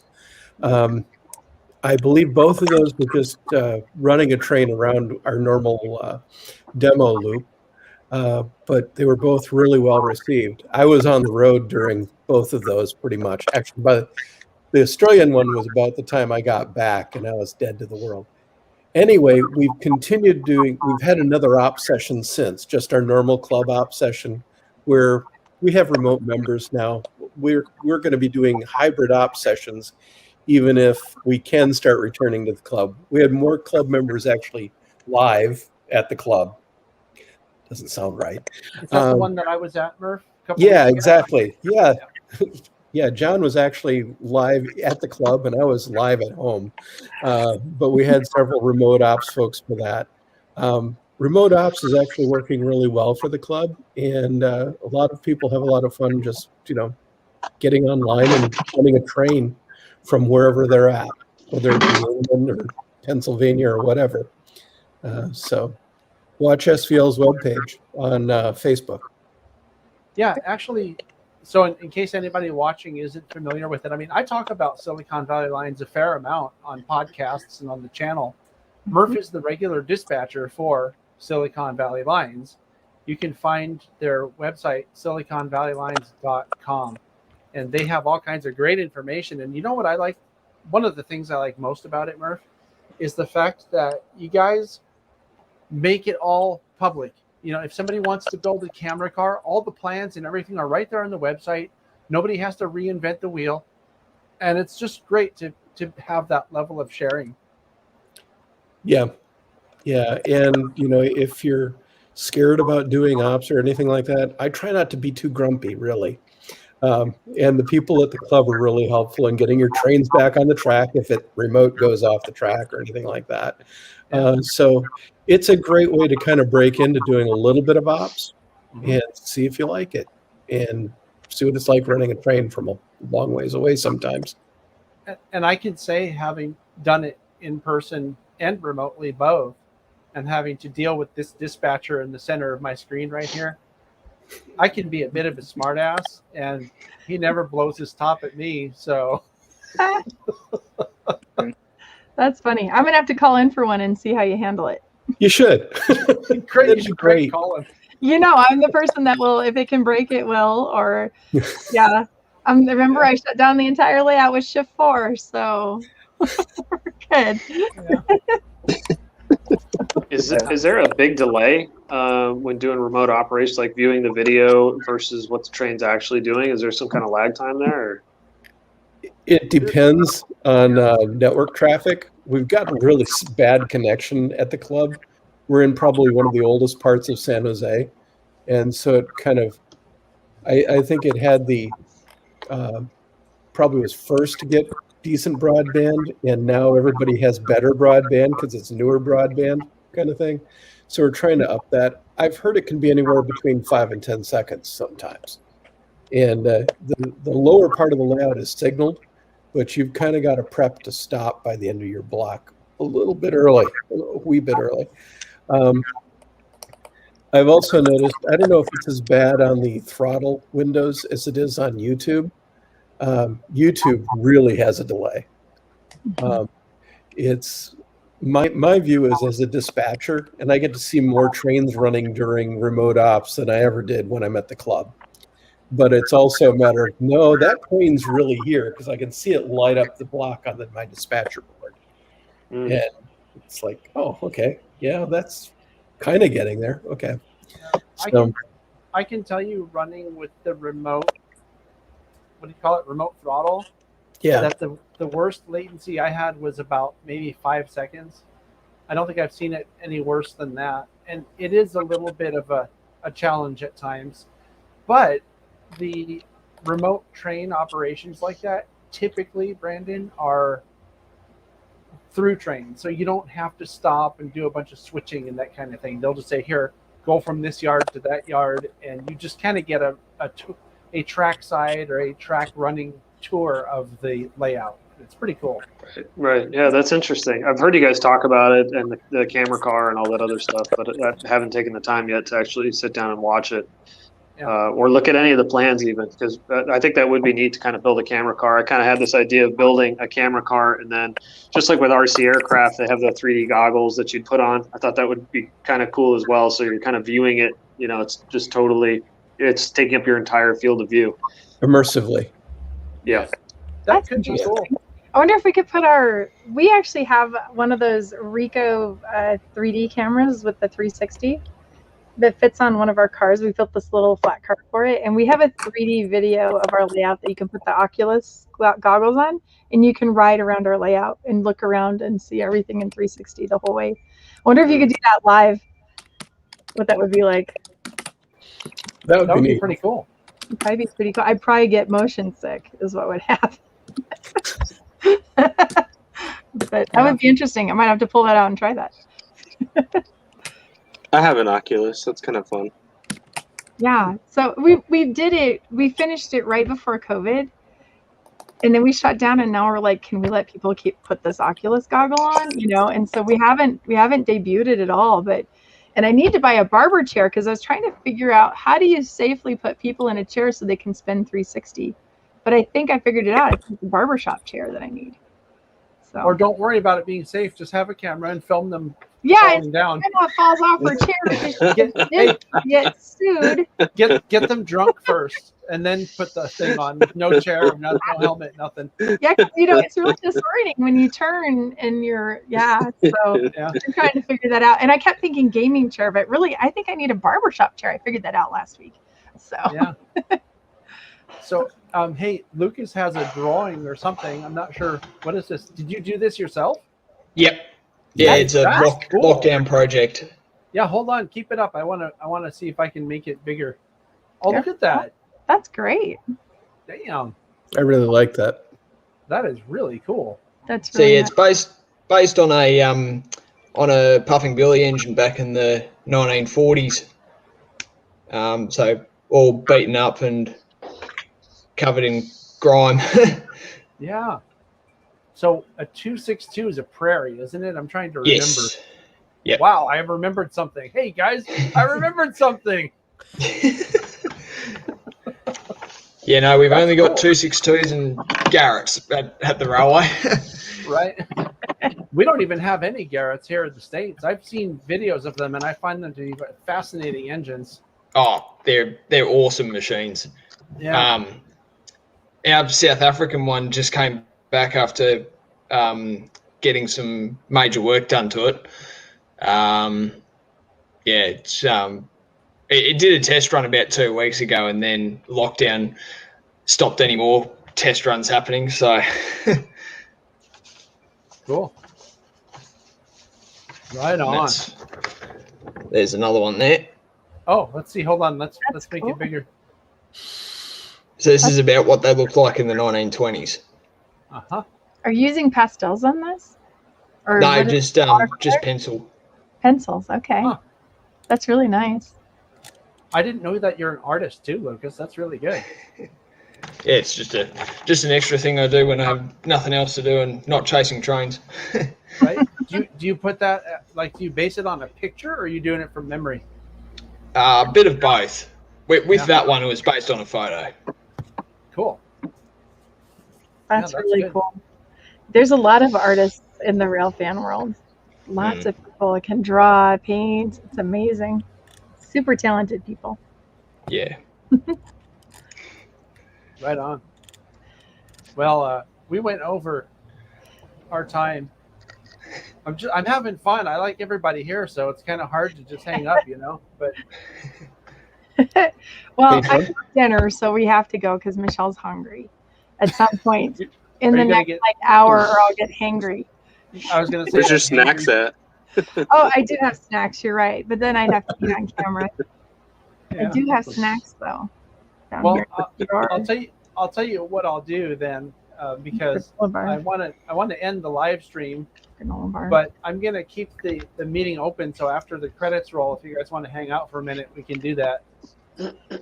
But is there anything else that anybody else wants to talk about before we do that? Just one thing. Okay. Dave Hammer posted on the YouTube stream that Sacramento Model Railroad Historical Society is doing a live stream on upgrading from a Digitrax DT602D to a DT500D on the 17th. So That's cool. you might want to catch it. Yeah. Me, I'm an NCE guy, but you know how that goes. Right. I was gonna say, Murph. I thought you were gonna say they're gonna upgrade their Digitrax to an NCE. Right. So, well, Hey, I'm trying to be, above You're board. being politically correct, trained Yes. foamer wise. yeah. I have a question. Okay. NCE guy. Oh, yeah. So, I have a Power Cab Pro. No, just a Power Cab. Mm-hmm. And it has the throttle with the cable that Yeah. goes to the square. Yeah. So, you plug your throttle into one side, and then I have the cord that looks like this. You know what I'm talking about?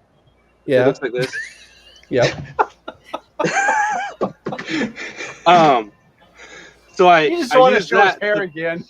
Yeah, excuses. I'm trying to talk here.